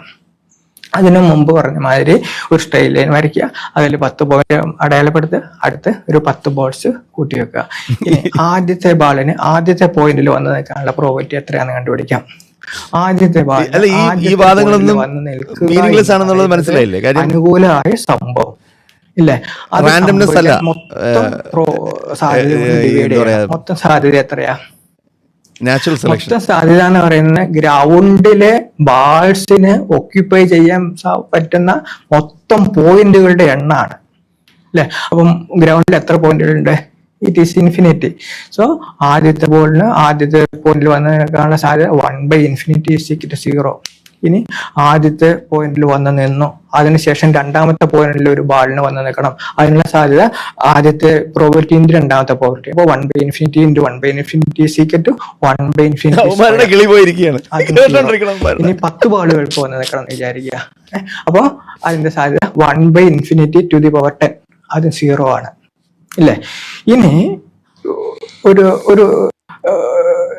ഗ്രൗണ്ടിലെ പോയിന്റുകളുടെ എണ്ണം ഫൈനൈറ്റ് ആണെന്ന് വിചാരിക്കുക. ഓക്കെ, ഇപ്പൊ ഉദാഹരണത്തിന് 1000 പോയിന്റ് ഉള്ളെന്ന് വിചാരിക്കുക. അങ്ങനെയാണെങ്കിൽ ആദ്യത്തെ പോയിന്റുകളിൽ ഒരു ബാളിന് വന്ന് നിൽക്കാനുള്ള പ്രോബബിലിറ്റി 1/1000 ആണ്, അല്ലേ? രണ്ടാമത്തെ പോയിന്റിൽ വന്ന് നിൽക്കണമെങ്കിൽ 1/1000 × 1/1000 = 1/1000 സ്ക്വയർ.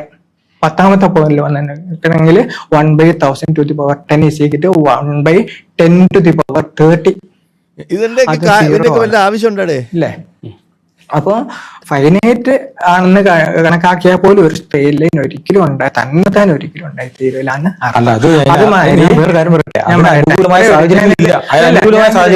ഞാനിതൊന്ന് പറഞ്ഞു തീർക്കട്ടെ, എന്നിട്ട് ചോദിച്ചോ. പ്രോബബിലിറ്റി തിയറി പ്രകാരം ഒരു സ്ട്രെയിറ്റ് ലൈൻ ഒരിക്കലും തന്നെത്താൻ ഉണ്ടായിത്തീരൂല. ഇനി നമുക്ക് ഏകകോശ ജീവിന്റെ കാര്യം എടുക്കാം. അപ്പൊ മുമ്പ് പറഞ്ഞ മാതിരി ആദ്യം ഉണ്ടായ ഏകകോശ ജീവിയില് 100 മുതൽ 1000 കോടി വരെ മോളിക്യൂൾസ് ഉണ്ട്. ഒരു മോളിക്യൂൾസിനെ ബാൾസിനോട് നമുക്ക് ഉപയോഗിക്കാം. അപ്പൊ 10 ബോൾസ് ഉള്ള ഒരു സ്ട്രെയിറ്റ് ലൈൻ ഉണ്ടായിത്തീരൂല എന്ന് നമ്മൾ മനസ്സിലാക്കി. അതുമാതിരി 100 കോടി ബാൾസ് ഉള്ള ഒരു കോശം തന്നെത്താൻ ഒരിക്കലും ഉണ്ടായിത്തീരില്ല. അത് ഒരു ദിവസം കൊണ്ടല്ല ഉണ്ടായത്. ഒറ്റ കാര്യം പറയട്ടെ, ഈ ബോൾസിന്റെ കാര്യത്തിൽ എനിക്കൊരു എതിരഭിപ്രായമുണ്ട്. സാഹചര്യങ്ങൾ വേണമല്ലോ. ഈ ബോൾസ് നമ്മളൊരു ഗ്രൗണ്ടിൽ കൊണ്ടുവച്ച് സ്ട്രെയിറ്റ് ലൈൻ എത്തിക്കണമെങ്കിൽ നമ്മളിപ്പോ ഒരു സ്ലേറ്റിൽ ബോൾസ് ഇടാറുണ്ട്. നമ്മൾ കുട്ടികളൊക്കെ പഠിക്കുന്ന സ്ലേറ്റിൽ ഒരു 10 ബോൾസ് ഇട്ടിട്ട് അതിനെ എങ്ങനെ കറക്കിയാലും അത് സ്ട്രെയിറ്റ് ലൈൻ ആയിട്ട് തന്നെ ഇരിക്കും. എന്താണ് അത്? ഡിസൈനാണ്.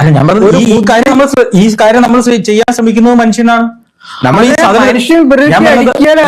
ഈ ജീവികൾ ഉണ്ടാകുമ്പോൾ അതിനൊരു സാഹചര്യം ഉണ്ടാവും. നമ്മൾ പറയുന്നുണ്ട് അനുകൂലമായ സാഹചര്യം ഉണ്ട്. ആദ്യം ഏകകോശ ജീവി ഉണ്ടായത് വെള്ളത്തിലാണല്ലോ. ഇതുപോലെ ഈ ബോൾസ് ആ സാഹചര്യങ്ങള് ഒരു ഡിസൈൻ ഉണ്ടാകാനുള്ള സാഹചര്യങ്ങളെ തന്നെത്താൻ ഉണ്ടാവില്ല ഞാൻ പറയുന്നത്. അത് ദൈവം സൃഷ്ടിച്ച് ഉണ്ടാക്കാം. അതാണ് ഞാൻ പറയുന്നത്. തന്നെത്താൻ ഉണ്ടാകൂല. ഈ ബോൾസിന്റെ കാര്യം പറഞ്ഞപ്പോഴാണ് ഞാൻ പറഞ്ഞത്. ബോൾസിന്റെ കാര്യം മനുഷ്യൻ പെറുക്കി അടിക്കാൻ അടുങ്ങും. ഓക്കെ, ഒരു സ്ട്രെയിറ്റ് ലൈനിൽ ഏത് ഷേപ്പ് വേണേലും ഉണ്ടാക്കാം, പക്ഷെ ഒരു സ്പെസിഫിക് ഷേപ്പ് തന്നെത്താൻ ഉണ്ടാകൂല എന്നാണ് ഞാൻ പറയുന്നത്. എന്റെ സംശയം അതല്ല. ഈ ABC മലയാളത്തിലുള്ളവരെല്ലാവരും ദൈവവിശ്വാസികളാണെന്നാണ് എൻ്റെ ഒരു ധാരണ. അപ്പൊ ഇവരെന്തിനാണ് ഈ പരിണാമത്തിനെ എതിർക്കുന്നതെന്ന് എനിക്ക് മനസ്സിലായിട്ടില്ല. അത് കിട്ടിയായിരുന്നു ആർക്കെങ്കിലും? അല്ല, എനിക്ക് ഇവരെല്ലാവരും തന്നെ വിശ്വാസികളാണ്. അപ്പോൾ വിശ്വാസികൾ എന്തുകൊണ്ടാണ് ഇതിനെ എതിർക്കുന്നത്? അത് നമ്മൾ മനസ്സിലാക്കണം. കുശാൽജി നമസ്തേ. അവനോട് ഞാൻ അവിടെ ഏത് എക്കോ വരുന്നുണ്ട് കേട്ടോ, ഏത് ദൈവമാണെന്ന് കൂടെ എക്സ്പ്ലെയിൻ ചെയ്താൽ കുറച്ച് ഉപകാരമായിരിക്കും. അല്ല, ഇത് എക്കോ വരുന്നതിന്റെ കാര്യം പറഞ്ഞോ.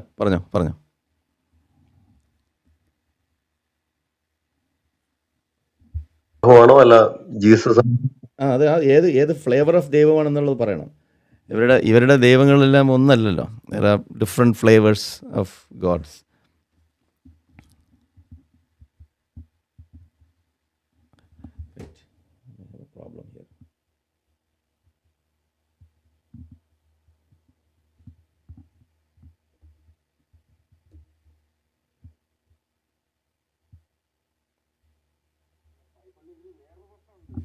ആ പറഞ്ഞോ. ആ പറ പറ പറ.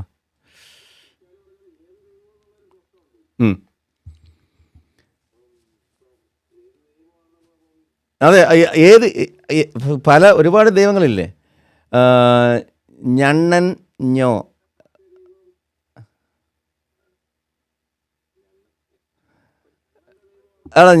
ഞണ്ണൻ ഇവിടെ ഒരു കമൻറ്റ് ഇട്ടിട്ടുണ്ട്. ഞാൻ ആ കമൻറ്റ് നിങ്ങൾക്ക് വായിക്കാം. ഞാനിവിടെ അതെ, പണിയൻ കൂരൻ എന്നുള്ള ഐഡിയിലുള്ളൊരു പുള്ളി ഇവിടെ വയനാട്ടിലുള്ളതാണ് പുള്ളി. എനിക്ക് ഇട്ടിരിക്കുന്ന ഒരു കമൻ്റാണ് കേട്ടോ. എടാ കൈപ്പള്ളി, ദുബൈയിൽ ജോലി ചെയ്ത കേരളം ഉണ്ടാക്കിയ നിൻ്റെ പ്രിയപ്പെട്ട ഉമ്മ മരിച്ചിട്ട് എത്ര കാലം ആയടാ പരമ നല്ലവനെ എന്നാണ് ചോദിച്ചിരിക്കുന്നത്. എൻ്റെ ഉമ്മ മരിച്ചിട്ട് ഇന്നേക്ക് ഒരു 5 വർഷമാവും. 5 കൊല്ലമായി എൻ്റെ ഉമ്മ മരിച്ചിട്ട്. ഇനി കൂടുതൽ എന്തെങ്കിലും ചോദിക്കാനുണ്ടോ? ദുബൈ എൻ്റെ ഉമ്മ അല്ല ഉണ്ടാക്കിയത്, അത് നിൻ്റെ തോന്നലാണ്. അങ്ങനെ കരുതിയിട്ടുണ്ടെങ്കിൽ ഐ എം വെരി ഹാപ്പി. കാരണം ഒരുപാട് സ്ത്രീകളുടെ എന്താ പറയുക, ഹിജാബ് ഊരാൻ ഒരുപാട് സഹായിച്ചിട്ടുള്ളൊരു സ്ത്രീയാണ്. നിൻ്റെ ഈ പേപ്പട്ടി മതത്തിൽ നിന്നും മോചനം നേടാൻ ഒരുപാട് സഹായിച്ചിട്ടുള്ളൊരു സ്ത്രീയാണ് എൻ്റെ ഉമ്മ. മനസ്സിലായ? പണിയൻ കൂരൻ. അവൻ്റെ പേരെന്താണ്? മൊയ്തു എന്നല്ലേ? എന്താ അവൻ്റെ പേര്? മൊയ്തുവിന് കാര്യം മനസ്സിലായ? ഓക്കെ, നമുക്ക് വീഡിയോയിലെടുക്ക് പോവാം.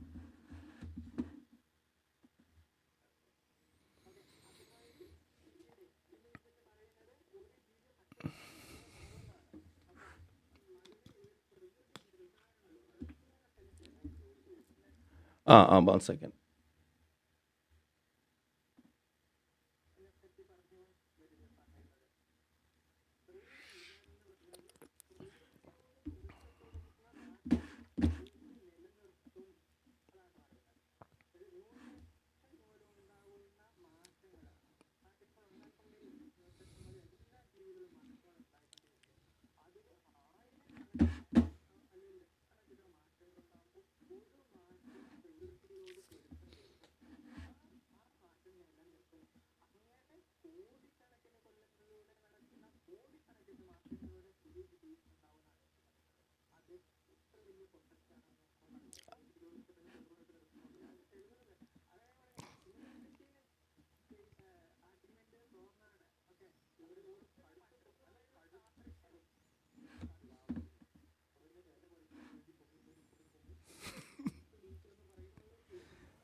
ലാമാക്കിസം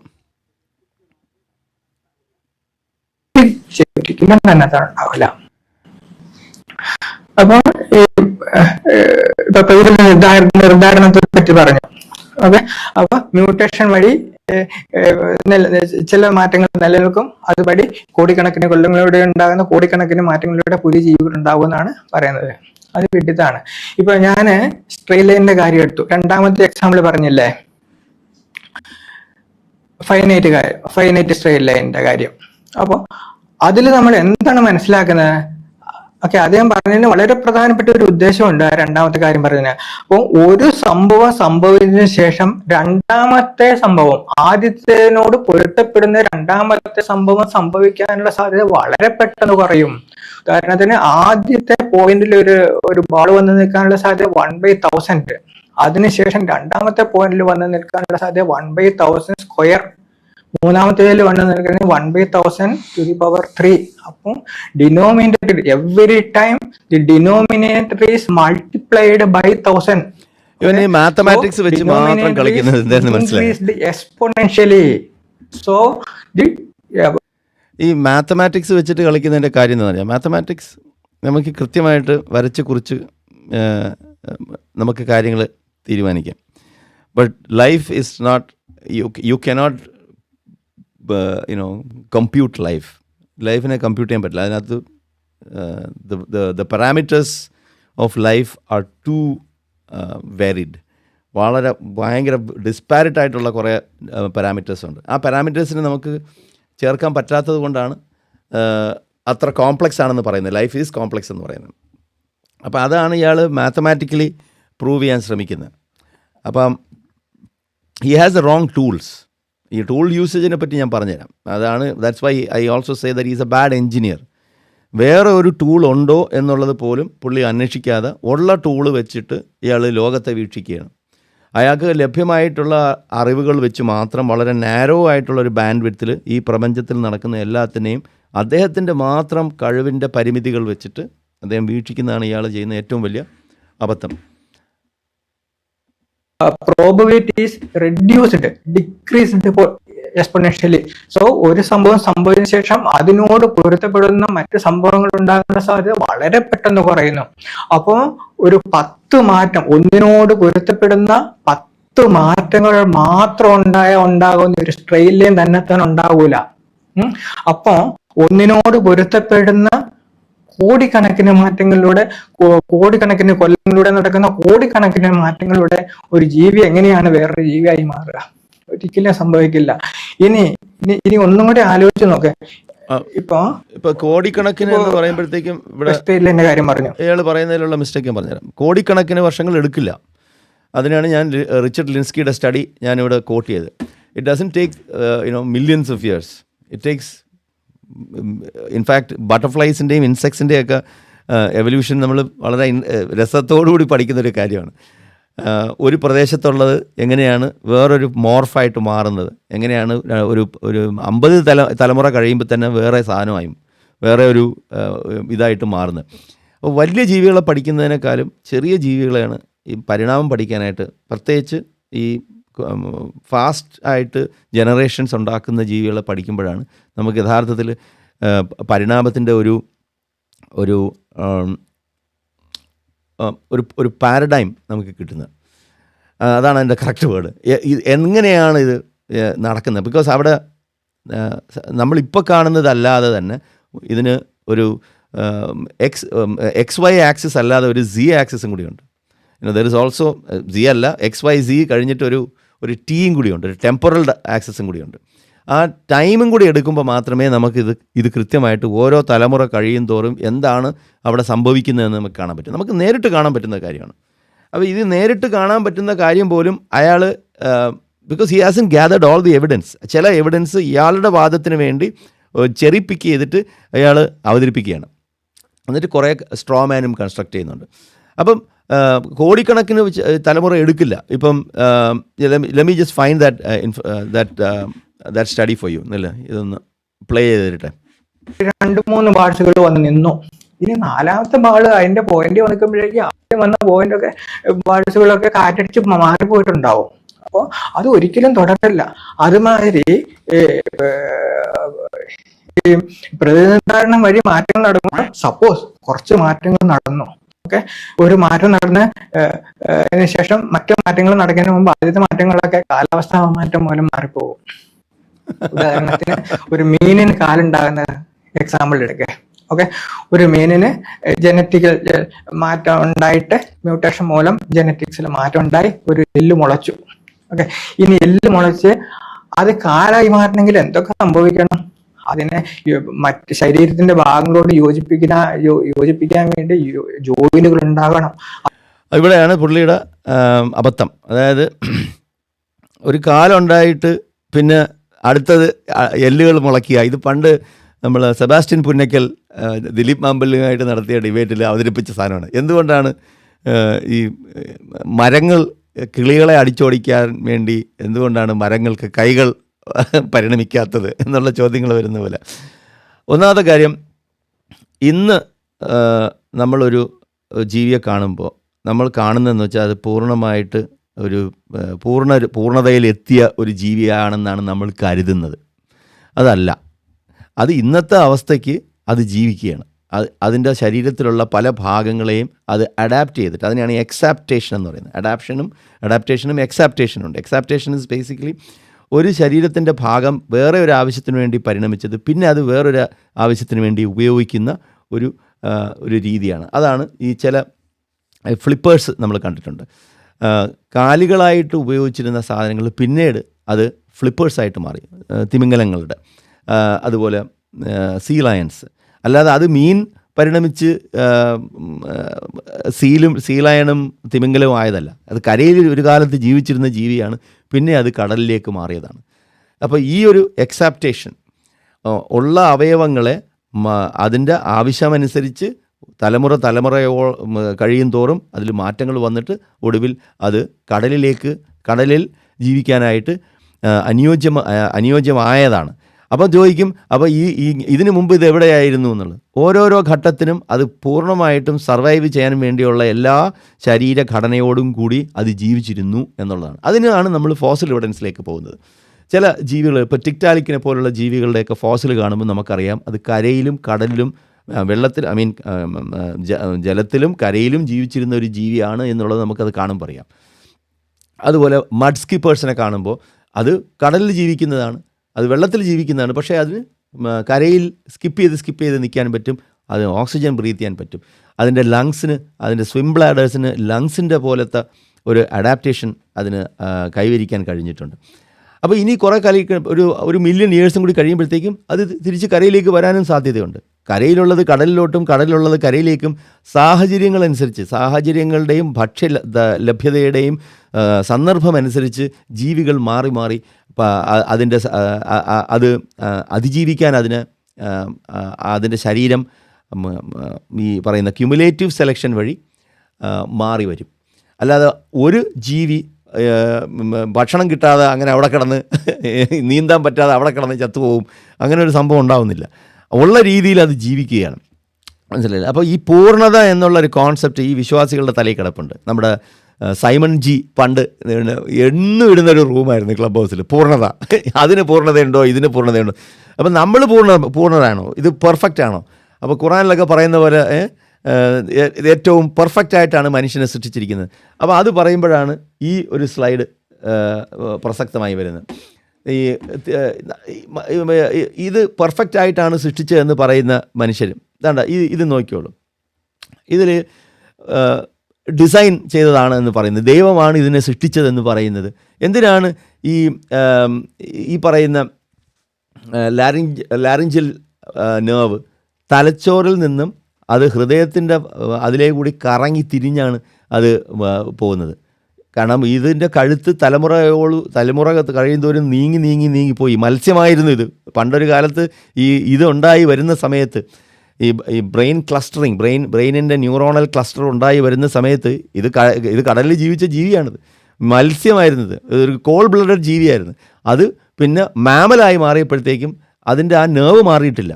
ഇത് പെർഫെക്റ്റ്ലി ഡിസൈൻഡ് ആണെങ്കിൽ എന്തിനാണ് ഇങ്ങനെ ഒരു വയറിങ് കൊടുത്തിരിക്കുന്നത്? അത് ഇതിലേ കൂടി അയോട്ട വഴിയാണ് കറങ്ങി തിരിച്ചു പോകുന്നത്. ഇതിൻ്റെ ഈ ജിറാഫിൻ്റെ ഡൈസെക്ഷൻ, ഈ പറയുന്ന എന്താ പറയുക, ഈ വയറിങ്, ഈ നെർവിനെ പുറത്തെടുത്ത് ഡൈസെക്റ്റ് ചെയ്ത് കാണിക്കുന്ന ഒരു വീഡിയോ വരെയുണ്ട്. അതുപോലെ നിങ്ങൾ കണ്ടു നോക്കും.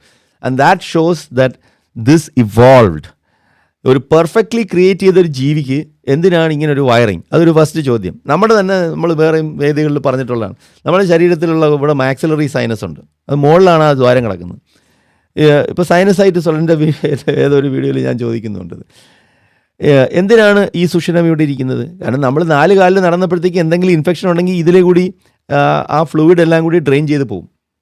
പക്ഷേ ഇപ്പം നമ്മൾ 2 കാലിൽ നടക്കുന്നുണ്ട്, ഇപ്പോഴും ആ ഓട്ട മുകളിലാണ് ഇരിക്കുന്നത്, ആ ദ്വാരം മുകളിലാണ് ഇരിക്കുന്നത്. അതുകൊണ്ട്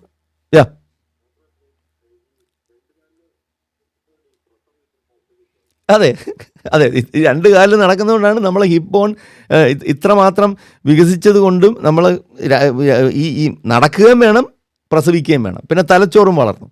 ഇത്രയും ബുദ്ധിമുട്ടി പ്രസവിക്കുന്ന മാമൽസ് തന്നെ കുറവാണ്. ബാക്കിയുള്ള ജീവികളുടെയൊക്കെ തലച്ചോറും സ്കള്ളൊക്കെ വളരെ ചെറിയ സ്കള്ളായതുകൊണ്ട് അവർക്ക് പെട്ടെന്ന് പ്രസവിക്കാൻ പറ്റും. നമുക്ക് പറ്റില്ല. നമ്മൾ സ്ത്രീകളെല്ലാം പ്രസവിക്കുന്നത് വളരെ ബുദ്ധിമുട്ടിയാണ്. അത് ഒരുപാട് മരണങ്ങളും സംഭവിച്ചിട്ടുണ്ട്. എനിവേ, എവല്യൂഷൻ്റെ ഒരു പ്രത്യേകതയാണ് അതെല്ലാം. ഈ എവല്യൂഷൻ കൊണ്ടും എവല്യൂഷനെ നമ്മൾ അതിജീവിക്കാനാണ് ശ്രമിക്കുന്നത് ഇപ്പോൾ. കാരണം നിങ്ങളൊന്ന് ആലോചിച്ച് നോക്കുക, ഹിപ്പ് വൈഡ് അല്ലാത്ത സ്ത്രീകൾ പ്രസവിക്കുമ്പോൾ കുട്ടികൾ മരിക്കുന്ന ഒരു പ്രതിഭാസം നമ്മൾക്ക് ഉണ്ടായിരുന്നു. പണ്ടൊക്കെ എത്ര പേരാണ് അങ്ങനെ മരിച്ചിട്ടുള്ളത്.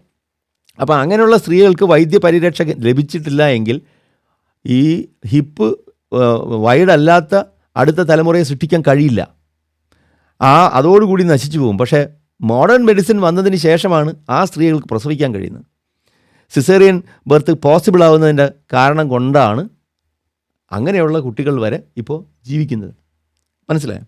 So we have also modified the process of our evolution. അപ്പോൾ ഇനി വരും തലമുറയിലുള്ള മനുഷ്യരെങ്ങനെയായിരിക്കും? നമുക്ക് നമ്മളുടെയൊക്കെ കൈയടത്തൽ കൊണ്ട്, നമ്മുടെ സയൻസിൻ്റെ ഇടപെടലുകൾ കൊണ്ട് തന്നെ അതിലൊരു ചെറിയൊരു വഴിത്തിരിവ് സംഭവിക്കാനുള്ള എല്ലാ സാധ്യതയും നമ്മൾ കാണുന്നുണ്ട്. അപ്പം അതുകൊണ്ടാണ് നമുക്കൊരിക്കലും ഇത് പ്രെഡിക്റ്റ് ചെയ്യാൻ പറ്റില്ല എങ്ങനെ എത്തിത്തീരുമെന്നുള്ളത്. ഇതൊരു നാച്ചുറൽ കോഴ്സ് ഓഫ് ഇവൻ്റ് എന്ന് പറയുമ്പോൾ നമ്മളും ഇതിൻ്റെ ഒരു ഭാഗമാണ്. നമ്മളും ഇതിൽ ഒരു മോഡിഫിക്കേഷൻ വരുത്തുന്നുണ്ട്. We are also actively participating in the modification of life on the planet. Right, ഇത് കുറച്ചും കൂടി ഉണ്ട്, നമുക്ക് കണ്ടിന്യൂ ചെയ്യാം. പ്രവർത്തിപ്പിക്കാനായിട്ടുള്ള മസിലുകൾ ഉണ്ടാകണം. ഈ മസിലിനെ പ്രവർത്തിപ്പിക്കാൻ ബ്രെയിനിൽ തന്നെ നാഡി ഞരമ്പുകളിലേക്ക് അതിലുണ്ടാക്കണം. അതിനാവശ്യമായിട്ടുള്ള സിഗ്നലുകൾ ഉണ്ടാക്കാനുള്ള മാറ്റങ്ങൾ ബ്രെയിനിൽ ഉണ്ടാകണം. അപ്പൊ ഇതൊക്കെ നമ്മൾ മൊത്തത്തിൽ നോക്കിയാല് ഒക്കെ കോടിക്കണക്കിന് മോളിക്കുലാർ ലെവൽ ചേഞ്ചസ് ആവശ്യമാണ് ഒരേ ഒരു കാലുണ്ടായി തീരണമെങ്കിൽ. അപ്പൊ ആദ്യം ഒരു എല്ലുണ്ടായി, അതെല്ലാം കൂടെ ഒരുമിച്ച് ഉണ്ടായില്ലെങ്കിൽ അത് കാലല്ല, അല്ലേ? അപ്പൊ ഒരു എല്ല് മാത്രം ഉണ്ടായി. അതിനുശേഷം 1000 കൊല്ലം കഴിഞ്ഞാണ് മസിലുണ്ടാകുന്നത്. അതുവരെ ഈ ആദ്യം ഉണ്ടായി എല്ല് നിലനിൽക്കില്ല. അപ്പോ ഈ അങ്ങനെ ഇവരുടെ ഏറ്റവും പ്രധാനപ്പെട്ട ആർഗ്യുമെന്റ് ഇതാണ്: മ്യൂട്ടേഷൻ മൂലം ചേഞ്ചസ് ഉണ്ടാകുന്നു, അതില് കുറച്ച് പ്രകൃതിയിൽ നിന്നതാണ് നാച്ചുറൽ സെലക്ഷൻ വരെ നിലനിൽക്കും. അത് അങ്ങനെ കോടിക്കണക്കിന് കൊല്ലങ്ങളിലൂടെ ഉണ്ടാകുന്ന കോടിക്കണക്കിന് മാറ്റങ്ങളുടെ വലിയ ജീവികൾ ഉണ്ടാവുമെന്നാണ് പറയുന്നത്. അതൊരിക്കലും സംഭവിക്കില്ല. അപ്പൊ ഈ ദൈവത്തിന്റെ പ്രശസ്തി എങ്ങനെയാണ്, ദൈവം എങ്ങനെയാണ് ഇതിനെ ഇടയ്ക്ക് ഇതിനെ സൃഷ്ടിക്കുന്ന രീതിയിലേക്ക് വരുന്നത്? അതാണ്, ഒരു ഇന്റലിജന്റ് ഉണ്ടെങ്കിൽ മാറ്റി ഒരു ഡിസൈൻ ഉണ്ടാവുകയുള്ളൂ. ഓക്കെ, മനുഷ്യൻ എന്ന് പറഞ്ഞ ഒരു ജീവി എന്ന് പറഞ്ഞ അത്യുത്ഭുതകരമായ ഒരു ഡിസൈനാണ്. ഞാൻ പറഞ്ഞില്ലേ, ഇപ്പൊ ഒരു ഏകകോശ ജീവിയില് 100 crore 1000 crore മോളിക്യൂൾസ് ഉണ്ട്. ഈ മോളിക്യൂൾസ് ഒരു ക്രമീകൃതാവസ്ഥയിൽ അറേഞ്ച് ചെയ്യപ്പെടുമ്പോഴാണ് അതൊരു ഏകകോശ ജീവിയായി മാറുന്നത്, അല്ലെ? വെറുതെ ആ മോളിക്യൂൾസ് ആറ്റംസ് സ്പ്രെഡ് ആണെങ്കിൽ അതൊരു ഏകകോശ ജീവിയല്ല, അല്ലെ? അപ്പൊ അതൊരു അത്യുത്ഭുതകരമായ ഡിസൈനാണ്. ഒരു ഡിസൈൻ ഒരിക്കലും തന്നെ ഉണ്ടാവില്ല. അത് ബുദ്ധിയുടെ പ്രവർത്തനത്തിൽ കൂടെ മാത്രമേ ഉണ്ടായി തീരുവുള്ളൂ. അതുമാതിരി ഇനി ജീവനുള്ളതും ജീവനില്ലാത്തതും തമ്മിലൊരു വ്യത്യാസം കൂടെ ഞാൻ പറയാം. ഈ പരിണാമവാദികൾ പറയുന്നത് ജീവനുള്ളതിന് മാത്രമേ ഈ പരിണാമവാദം ബാധകമാകുള്ളൂ എന്നാണ്. അപ്പൊ ജീവനുള്ളതും ജീവനില്ലാത്തതും തമ്മിൽ എന്താണ് വ്യത്യാസം? ഇപ്പൊ നമുക്ക് അറിയാവുന്ന ഏറ്റവും നല്ല ഒരു ഓട്ടോമാറ്റിക് മെഷീൻ എന്ന് പറയുന്നത് കമ്പ്യൂട്ടറാണ്, അല്ലേ? ഈ കമ്പ്യൂട്ടറിൽ എങ്ങനെയാണ് കമ്പ്യൂട്ടർ ഉണ്ടാക്കിയിരിക്കുന്നത്? അതിനകത്ത് പ്രധാന കോമ്പൗണ്ട് റെസിസ്റ്റർ, കപ്പാസിറ്റർ, ഇൻഡക്ടർ, ഏതാനും കോമ്പൗണ്ടുകളെ അതിലുള്ളൂ. ഏറ്റവും പ്രധാനമായിട്ട് ഈ 4-5 കോമ്പൗണ്ടുകളെ കൊണ്ടാണ്. ഇപ്പൊ കമ്പ്യൂട്ടറിൽ ഏറ്റവും പ്രധാനപ്പെട്ട ഒരു ഭാഗം അതിന്റെ മൈക്രോ കൺട്രോളറാണ്. ഇപ്പൊ ഞാൻ പറഞ്ഞ മാതിരിയുള്ള കോമ്പൗണ്ടുകൾ ലക്ഷക്കണക്കിന് ഇന്റഗ്രേറ്റ് ചെയ്തിട്ടുണ്ടാവും. അപ്പൊ ഈ നമ്മൾ പറയുന്ന ഡിസ്ക്രീറ്റ് കോമ്പൗണ്ട് ഒന്നും ഓട്ടോമാറ്റിക് അല്ല. അപ്പൊ ഓട്ടോമാറ്റിക് ആയിട്ടല്ലാത്ത കോമ്പോണൻസിനെ ക്രമീകൃതമായിട്ട് അറേഞ്ച് ചെയ്ത് അതിനെ ബുദ്ധിപൂർവ്വം കണക്ട് ചെയ്യുമ്പോഴാണ് ഓട്ടോമാറ്റിക് മെഷീനായ കമ്പ്യൂട്ടർ ഉണ്ടായിത്തീരുന്നത്, അല്ലെ? അതുമാതിരി നമ്മുടെ ഒരു ജീവിന്റെ ശരീരം അൾട്ടിമേറ്റ് ആയിട്ട് എന്താണ്? ആറ്റംസ്, മോളിക്യൂൾസ്, ഇതൊക്കെ കൊണ്ടല്ലേ ഒരു ശരീരം ഫുൾ ഉണ്ടായിത്തീരുന്നത്. ആറ്റംസോ മോളിക്യൂൾസോ ഒന്നും ഓട്ടോമാറ്റിക് അല്ല, അല്ലെ? അപ്പൊ ഈ ഓട്ടോമാറ്റിക് അല്ലാത്ത കോമ്പോണൻസുകളിലെ ക്രമീകൃതമായി അറേഞ്ച് ചെയ്ത് കണക്ട് ചെയ്യുമ്പോൾ കമ്പ്യൂട്ടർ ഉണ്ടാകുന്നത് പോലെ ഈ ഓട്ടോമാറ്റിക് അല്ലാത്ത മോളിക്യൂൾസുകൾ വളരെ ക്രമീകൃതമായ ബുദ്ധിപൂർവ്വം ഈ നാച്ചുറൽ സെലക്ഷനും മ്യൂട്ടേഷനും നാച്ചുറൽ സെലക്ഷനും പറയാതെ പരിണാമം പഠിക്കാൻ പറ്റില്ല. ഇവർ പഠിപ്പിച്ചതിൻ്റെ കുഴപ്പമാണ്. ഇങ്ങനെയുള്ള ആൾക്കാരെ എല്ലാം ഈ സ്കൂളിൽ വിട്ട് പഠിപ്പിച്ച് ഈ അവസ്ഥയിലേക്ക് കൊണ്ടെത്തിച്ചവരുടെ കുറ്റമാണത്. പിന്നെ നമുക്കില്ലാത്ത ഒരു സാധനമാണ്, നമുക്ക് മ്യൂസിയംസ് ഇല്ല. നമ്മളെന്ന് പറയുന്നത് നോർത്ത് അമേരിക്കയിലും യൂറോപ്പിലും ജീവിക്കുന്നവരെ കാര്യമല്ല പറഞ്ഞത്. But generally Mallus are unfortunate people. Education ഉണ്ട്, പൊട്ടൻഷ്യൽ ഉണ്ട്, but they do not have educational public എഡ്യൂക്കേഷനുള്ള ഫെസിലിറ്റീസ് ഇല്ല. അപ്പോൾ അതില്ലാത്തത് കൊണ്ടാണ് ഈ ഒരു ഗതികേട് നമ്മൾ കാണേണ്ടതായിട്ട് വരുന്നത്. എനിക്ക് സങ്കടമാണ് തോന്നുന്നത് ഇങ്ങനെയൊക്കെ പറയുന്ന അഡൾട്ടായിട്ടുള്ള വളർന്നു വന്ന ഒരാൾ. ഇതാണ് നമ്മുടെ this is I think New York museum. ഇപ്പം ന്യൂയോർക്കിലുള്ള മ്യൂസിയത്തിൽ New York history of museum of natural history, central പാർക്കിൻ്റെ അടുത്തിരിക്കുന്ന തിയോഡോൾ, നമ്മുടെ റൂസ്വെൽറ്റ്, പഴയ ടെഡി റൂസ്വെൽറ്റ് ഉണ്ടാക്കിയ മ്യൂസിയം. അതിലുള്ള ചില കാര്യങ്ങളാണ്. ഇത്രയും ഒരു ഫ്ലോർ മൊത്തം എവല്യൂഷന് വേണ്ടി മാറ്റി വച്ചിരിക്കുകയാണ്, മീനിങ് മനുഷ്യൻ്റെ പരിണാമത്തെക്കുറിച്ച്. അപ്പം ഇതൊന്നും കാണാനുള്ള ഒരു ഭാഗ്യം നമ്മുടെ നാട്ടിലുള്ള കുട്ടികൾക്കില്ല. മനസ്സിലായില്ലേ? മ്യൂസിയം കാണാനുള്ള ഭാഗ്യമില്ല. And that is unfortunate, really unfortunate. കാരണം ഇവിടെയാണ് ഓരോരോ ഘട്ടം ഘട്ടമായിട്ടുള്ള ഫോസിൽസ് നമുക്ക് നേരിട്ട് കാണാൻ പറ്റുന്നത്. അതൊരു ഭയങ്കര ഒരു എക്സ്പീരിയൻസ് ആണ്. നമ്മളത് കാണുമ്പോഴാണ് നമുക്കത് മനസ്സിലാവുന്നത്. ഇങ്ങനെയാണ് നമ്മളെല്ലാം പരിണമിച്ച് വന്നത് എന്നുള്ളത്. അല്ലാതെ ഇതുപോലുള്ള പുസ്തകത്തിൽ കാണുന്നത് മാത്രം പഠിച്ചിട്ട് എന്ത് കാര്യം? അതൊന്നും ഹൃദ്യമാവില്ല. ഹൃദയത്തിലല്ല സ്റ്റോർ ചെയ്യുന്നത്, തലച്ചോറിലാണ്. മലയാളത്തിൻ്റെ ഒരു വചപ്പിച്ചൊക്കെയാണ് ഹൃദ്യമാവുക എന്ന് പറയുന്നത്. ഇതാണ് എനിക്ക് പറയാനുള്ളത്. നമ്മളുടെ പിന്നെ ഒരു കാര്യം കൂടി കാണിക്കാനുണ്ട്. എന്തുകൊണ്ടാണ് ഇയാൾ ഇത് ഇങ്ങനെ പറയുന്നത്? What is driving him to do this? ഇയാളൊരു ദൈവവിശ്വാസി ആയതുകൊണ്ടാണെന്ന് എനിക്ക് അതുകൊണ്ടല്ല. ദൈവവിശ്വാസിയായാലും അവിശ്വാസിയാണെങ്കിലും ഈ പരിണാമം മനസ്സിലാക്കിയിട്ടില്ലെങ്കിൽ ഇതൊക്കെ തന്നെ ആയിരിക്കും അവസ്ഥ. So not because he is a believer. നിങ്ങൾ അങ്ങനെ തെറ്റിദ്ധരിക്കരുത്. അയാളുടെ ദൈവത്തെയോ അയാളുടെ ദൈവവിശ്വാസത്തെയോ അയാൾ മുസ്ലിമോ ഹിന്ദുവോ ക്രിസ്ത്യാനിയോ അയാളുടെ ജാതിയോ മതമോ ഒന്നും നമ്മളിവിടെ പരാമർശിക്കുന്നില്ല. അതൊന്നും ഇവിടെ ഒരു വിഷയമല്ല. ഇവിടെ നമുക്ക് പറയാനുള്ള കാര്യം എന്ന് വെച്ചാൽ ഇവർ പഠിച്ച രീതി തെറ്റാണ്. നമ്മുടെ ലേണിങ്ങിൻ്റെ കുഴപ്പമാണ്. ഇയാൾ എഞ്ചിനീയറാണെന്ന് 3-4 തവണ പറഞ്ഞു. ഒരു എഞ്ചിനീയർ ആകുമ്പോഴത്തേക്കും ഫണ്ടമെൻ്റലി വേണ്ടതെന്ന് വെച്ചാൽ നമ്മുടെ കയ്യിൽ ഒതുങ്ങുന്ന കാര്യമാണോ നമ്മൾ ചെയ്യാൻ പോകുന്നത്?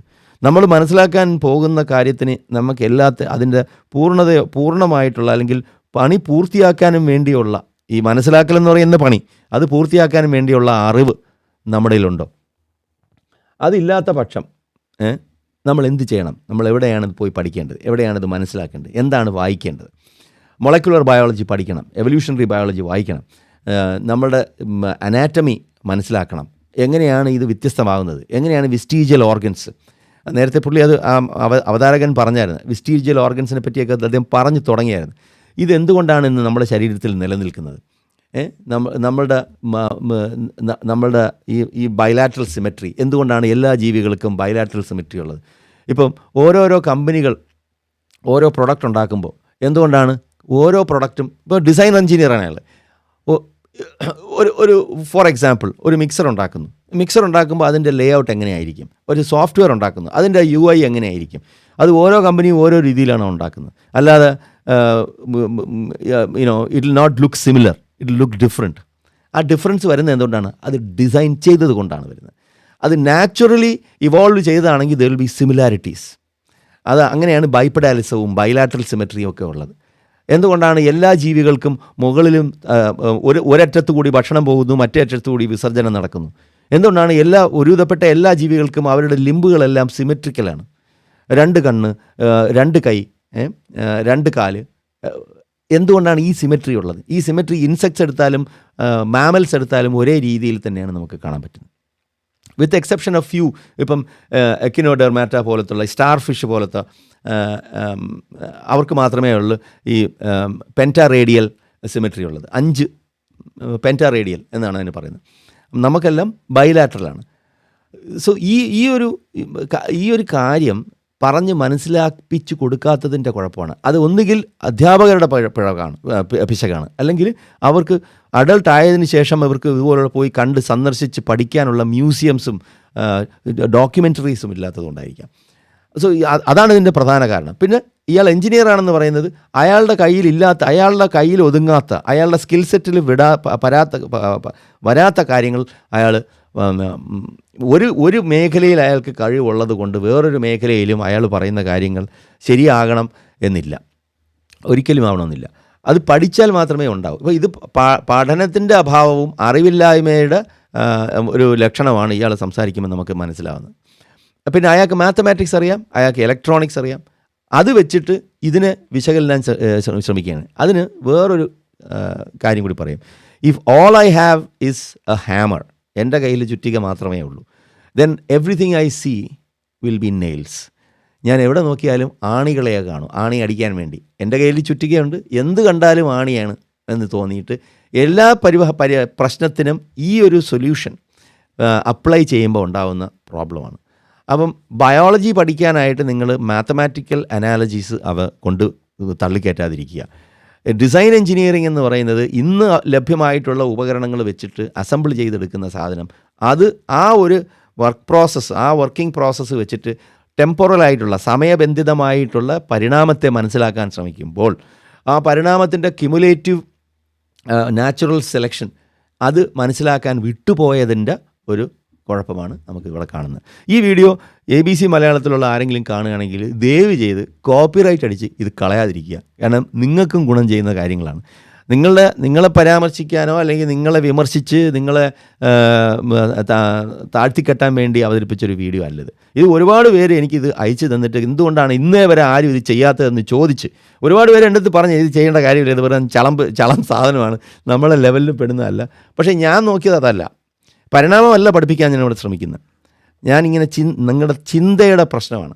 ഒരു വിഷയത്തെക്കുറിച്ച് പഠിക്കാതെ വേറൊരു മേഖലയിൽ സാമർഥ്യമുള്ള ഒരാൾ അതുമായി ബന്ധമില്ലാത്ത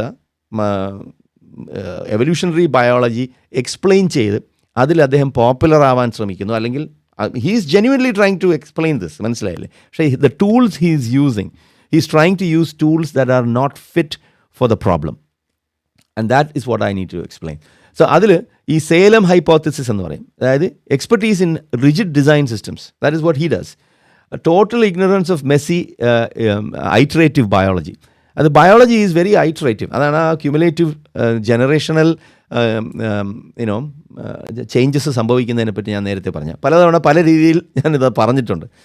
അപ്പോൾ ആ ബയോളജിക്കൽ സിസ്റ്റത്തിൽ വരുന്ന എന്ന് വെച്ചാൽ മൾട്ടി ഫാക്ടോറിയലായിട്ട് വരുന്ന ആ ചേഞ്ചസിനെ അഡാപ്റ്റ് ചെയ്തിട്ട് ഒരു ജീവി അതിജീവിക്കുക എന്ന് പറയുന്നത് നമ്മൾ കരുതുന്നത് പോലെ എൻജിനീയറിംഗ് സൊല്യൂഷൻ ഉണ്ടാക്കുന്ന പോലെയല്ല. ഞാനൊരു എൻജിനീയറാണ്. അപ്പോൾ എനിക്കറിയാം നമ്മളുടെ പരിധിക്കകത്ത് വരുന്നതിനെ മാത്രമേ നമുക്ക് നിയന്ത്രിക്കാൻ പറ്റൂ. നമ്മളെല്ലാം കൺട്രോൾ ചെയ്ത് എല്ലാം പെർഫെക്റ്റ് ആക്കി അതിന് ആ പ്രൊഡക്റ്റ് ഡെലിവറി ചെയ്യണം, അല്ലെങ്കിൽ ആ ഒരു സൊല്യൂഷൻ ഡെലിവറി ചെയ്യണം എന്നുള്ളൊരു ഒരു നിർബന്ധമുള്ളവരാണ് engineers. And they constantly try to solve problems. But when you try to solve problems without knowing how to solve the problem, you will just fuck it up. അപ്പോൾ ഇവിടെ ഒരു ഫക്കപ്പാണ് ഇവിടെ നടന്നിരിക്കുന്നത്. ഈ ഫക്കപ്പ് എന്ന് പറഞ്ഞിട്ടുണ്ടെങ്കിൽ നിങ്ങൾ ഈ ഫക്ക് കേൾക്കുമ്പോൾ നിങ്ങൾ ഞെട്ടിത്തെറിക്കേണ്ട കാര്യമില്ല. ഇവിടെ ഫക്ക് എന്ന് പറഞ്ഞാൽ ഞാൻ രജനീഷിൻ്റെ വൊക്കാബുലറി ഉപയോഗിച്ചിട്ട് പറയാണ്. അപ്പോൾ ഇവിടെ ഈ ഫക്കപ്പ് നടന്നതിൻ്റെ പ്രധാന കാരണം എന്ന് വെച്ചാൽ ഈ വിഷയം അവതരിപ്പിച്ചവർക്കും ഇതയാളെ കൊണ്ട് ഇരുത്തിയവർക്ക് ആദ്യം ചോദിക്കേണ്ട ഒരു കാര്യമാണ്, നിങ്ങൾ പുസ്തകം എഴുതുന്നതിന് പകരം നിങ്ങൾ എന്തുകൊണ്ട് നേച്ചറിലോ അതുപോലുള്ള ഏതെങ്കിലും പിയർ റിവ്യൂഡ് ആയിട്ടുള്ള നാച്ചുറൽ ഹിസ്റ്ററി അവതരിപ്പിക്കുന്ന ജേർണൽസിൽ എന്തുകൊണ്ട് ഇത് പബ്ലിഷ് ചെയ്യുന്നില്ല? അദ്ദേഹം വിദ്യാഭ്യാസമുള്ള ആളാണ്, ചിലപ്പോൾ പല പേപ്പറുകളും ഫ്രീ ആയിട്ട് വരെ പബ്ലിഷ് ചെയ്യും, ഒരു ആർട്ടിക്കിളായിട്ടെങ്കിലും പബ്ലിഷ് ചെയ്യാം. എന്തുകൊണ്ടാണ് ഇത് പബ്ലിഷ് ചെയ്യാത്തതെന്ന് ആണ് ആദ്യം ചോദിക്കേണ്ടത്. അല്ലാതെ ഇങ്ങനെയുള്ള ആൾക്കാരെ വിളിച്ചിരുത്തി പ്രസ് കോൺഫറൻസ് നടത്തിയിട്ട് അല്ലെങ്കിൽ യൂട്യൂബ് വഴി ഇതുപോലുള്ള ഇത്രയും വർഷം നമ്മൾ ഡ്രഗ് ഡിസ്കവറിയിലും പെസ്റ്റിസൈഡ് ഡെവലപ്മെൻറ്റിലും വൈറോളജിയിലും എല്ലാം ഇത്രയും കാലം എപ്പിഡമിയോളജി പല വിഷയത്തിലും വരുന്ന നമ്മൾ ആശ്രയിക്കുന്ന ഒരു ശാസ്ത്രമാണ് എവല്യൂഷണറി ബയോളജി. അതിനെ പൂർണ്ണമായിട്ടും നിരാകരിച്ചുകൊണ്ട് അതെല്ലാം ദൈവമാണ് സൃഷ്ടിച്ചെന്ന് പറയുമ്പോഴത്തേക്കും നമ്മൾ എന്താണ് ഇവിടെ മനസ്സിലാക്കേണ്ടത്? എവിടെയാണ് പ്രശ്നം? പ്രശ്നം നമ്മുടെ സൊസൈറ്റിയുടെ തന്നെയാണ്. ഇത് കൃത്യമായിട്ട് ഇതിൻ്റെ കോണ്ടെക്സ്റ്റ് മനസ്സിലാവാതെ ആൾക്കാരെ വിളിച്ചിരുത്തിയിട്ട് ഇതുപോലത്തെ പൊട്ടത്തരങ്ങൾ വിളിച്ച് പറയുമ്പോഴത്തേക്കും നമ്മൾ പ്രതികരിച്ച് പോകും. പ്രതികരിക്കാതിരിക്കാൻ നിവൃത്തിയില്ല. അതാണ് എനിക്ക് പറയാനുള്ളത്. ഇനി ഇതിൽ വേറെ എന്തെങ്കിലും ആർക്കെങ്കിലും ചോദിക്കാനോ പറയാനോ ഉണ്ടെന്നുണ്ടെങ്കിൽ I'm waiting for someone to discuss about this video. Thanks Nisha. Thank you. Muhammad ചർച്ചയ്ക്ക് ഉണ്ടോ, പറയാൻ വന്നോ എന്ന് ചോദ്യം കണ്ടത് കൊണ്ട് ചോദിച്ചതാണ്. ആരാണ് മുഹമ്മദ്? സൗണ്ടില്ല. Experience some audio issue while playing that video.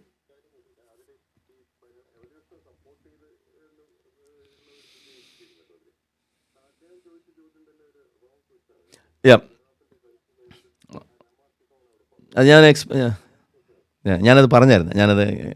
അതാണ് നമുക്ക് ഇത് ഒരു അവിയൽ പരുവത്തിലാണ് നമ്മൾ പല കാര്യങ്ങളും പഠിക്കുന്നത്. ലാമാർക്കിസം പരിണാമത്തിൻ്റെ കൂടെ വലിച്ച് ചേർക്കും. അതേപോലെ എവല്യൂഷണറി ബയോളജിയെ എൻജിനീയറിങ്ങുമായിട്ട് കണക്ട് ചെയ്തിട്ട് എൻജിനീയറിങ് സിസ്റ്റംസും ആയിട്ട് മിക്സ് ചെയ്ത് അവതരിപ്പിക്കും. അപ്പോൾ അങ്ങനെയൊക്കെയുള്ള പ്രശ്നങ്ങൾ ഇതിൽ കിടപ്പുണ്ട്. So that's it. നമ്മുടെ വീഡിയോ ഇവിടെ പൂർണ്ണമാവുകയാണ്. പാർട്ടിസിപ്പേറ്റ് ചെയ്ത എല്ലാവർക്കും നന്ദി. നിങ്ങൾക്ക് ഇവിടെ ക്ലബ് ഹൗസിൽ ആർക്കെങ്കിലും എന്തെങ്കിലും ചോദിച്ചു?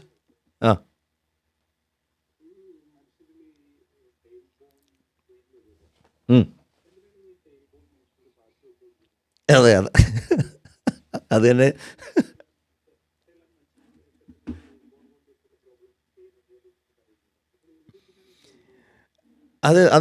അതാണ് നമ്മൾ വിശ്വാസികളോട് ചോദിക്കേണ്ടത്. ദൈവം എന്തിനാണ് ഈ ടെയിൽ ബോൺ നമുക്കിങ്ങനെ തന്നത്? അത് മാത്രമല്ല, വേറെ പ്രധാനപ്പെട്ട ഒരു ചോദ്യമുണ്ട്. നമ്മളുടെ നട്ടല്, ടെയിൽ ബോണിനെ പറ്റി പറയുന്നത് നമ്മളെ വേർട്ടിബ്ര. വേറെ വളരെ ചുരുക്കം ജീവികൾക്ക് മാത്രമേ ഉള്ളൂ. അത് എന്തെങ്കിലും ഗുണമുള്ളതായിരിക്കാം ഈ രണ്ട് വളവുള്ളത്. നമ്മൾ വെർട്ടിബ്ര എടുത്ത് നോക്കിയിട്ടുണ്ടെങ്കിൽ 2 വളവാണ് അതിലുള്ളത്. ഈ 2 വളവുള്ളത് കൊണ്ട് തന്നെ നമ്മൾ 4 കാലിൽ നടന്നപ്പോൾ ആനയുടെ വെർട്ടിബ്ര കണ്ടിട്ടുണ്ടോ? ബാക്ക് ബോൺ നല്ല വില്ല് വളച്ചണക്ക് നല്ല കറക്റ്റായിട്ടിരിക്കും. ഇത്രയും വെയിറ്റ് അതിലാണ് തൂക്കുന്നത്. അതിൻ്റെ റിബ് കേജും ഒരു ബ്യൂട്ടിഫുൾ എൻജിനീയറിങ് ഡിസൈനായിട്ടാണ് എനിക്ക് തോന്നിയിട്ടുള്ളത്. പക്ഷേ എന്നാൽ പോലും അതിനും പ്രശ്നങ്ങളുണ്ട്. അതിനും ഒരുപാട് അത്രയും ഭാരവും കൊണ്ട് നടക്കുന്നു. അതിൻ്റെ കാലിൽ പ്രശ്നങ്ങളുണ്ടാകുന്നു, കാരണം ബിക്കോസ് ഓഫ് ദ വെയിറ്റ്. പക്ഷേ ബാക്ക് ബോൺ ഇസ് ഫൈൻ അല്ലേ? കാരണം അത് 4 കാലിലാണ് നടക്കുന്നത്. പക്ഷെ നമ്മൾ 2 കാലിൽ നടന്ന് തുടങ്ങിയപ്പോഴത്തേക്കും നമ്മളുടെ ബാക്ക് ബോൺ അതൊരു സ്ട്രക്ചറൽ ഫ്ലോ ആണ്. നമുക്ക് ബാക്ക് പെയിൻ വന്നു തുടങ്ങി. ഇപ്പോൾ എല്ലാം ഒരു വിധപ്പെട്ട 35 വയസ്സിന് ഈ ഭാവി ഭൂതം വർത്തമാനം പ്രവചിക്കുന്ന ഇവരെല്ലാവർക്കും സ്കോർ ചെയ്യാൻ പറ്റുന്നൊരു പോയിൻ്റാണ്. നിങ്ങൾ കാണാതെ തന്നെ അങ്ങക്ക് നടുവേദനയുള്ളതായി എനിക്കറിയാം. അവിടെ നല്ലൊരു സ്കോറാണത്. അത് 100% സ്കോറായിരിക്കും. നടുവേദന ഇല്ലാത്ത ആരുമില്ല, എല്ലാവർക്കും നടുവേദനയുണ്ട്. ഇനി യോഗ ചെയ്യണവന് വരെ നടുവേദന ഉറപ്പാണ്. മനസ്സിലായി? യോഗ ചെയ്തിട്ടുണ്ടെങ്കിൽ കൂടും. Sajeesha, welcome. Thank you for joining. നല്ലൊരു ചോദ്യമാണ്. നമ്മൾ ഇതിനെപ്പറ്റി മാക്സിലറി സൈനസിനെ പറ്റിയും ഓക്സസിനെ പറ്റിയും പിന്നെ അതുപോലെ ഈ ഇതുണ്ടല്ലേ നിക്റ്റിറ്റേറ്റിംഗ് മെംബ്രെയിൻ, നമ്മുടെ കണ്ണിൻ്റെ 3rd ഐലിഡ്, ഇതെല്ലാം പല ഘട്ടം പറഞ്ഞിട്ടുണ്ട്. സോ എവല്യൂഷൻ അങ്ങനെ മൊത്തം നമ്മൾ പറയാനല്ല ശ്രമിക്കുന്നത്. ഈ ഒരു വീഡിയോയിൽ പുള്ളി എവല്യൂഷനെ എതിർക്കാനായിട്ട് കൊണ്ടുവന്ന വാദങ്ങൾ എന്തൊക്കെയാണ്, അതാണ് നമ്മളിവിടെ അഡ്രസ്സ് ചെയ്യാൻ ശ്രമിച്ചത്. So that was exactly what we needed to address, and I think we have done a good job. Thank you. 4 കാലിൽ നടക്കുന്നതാണെങ്കിൽ നടുവേദന മാറുമോ?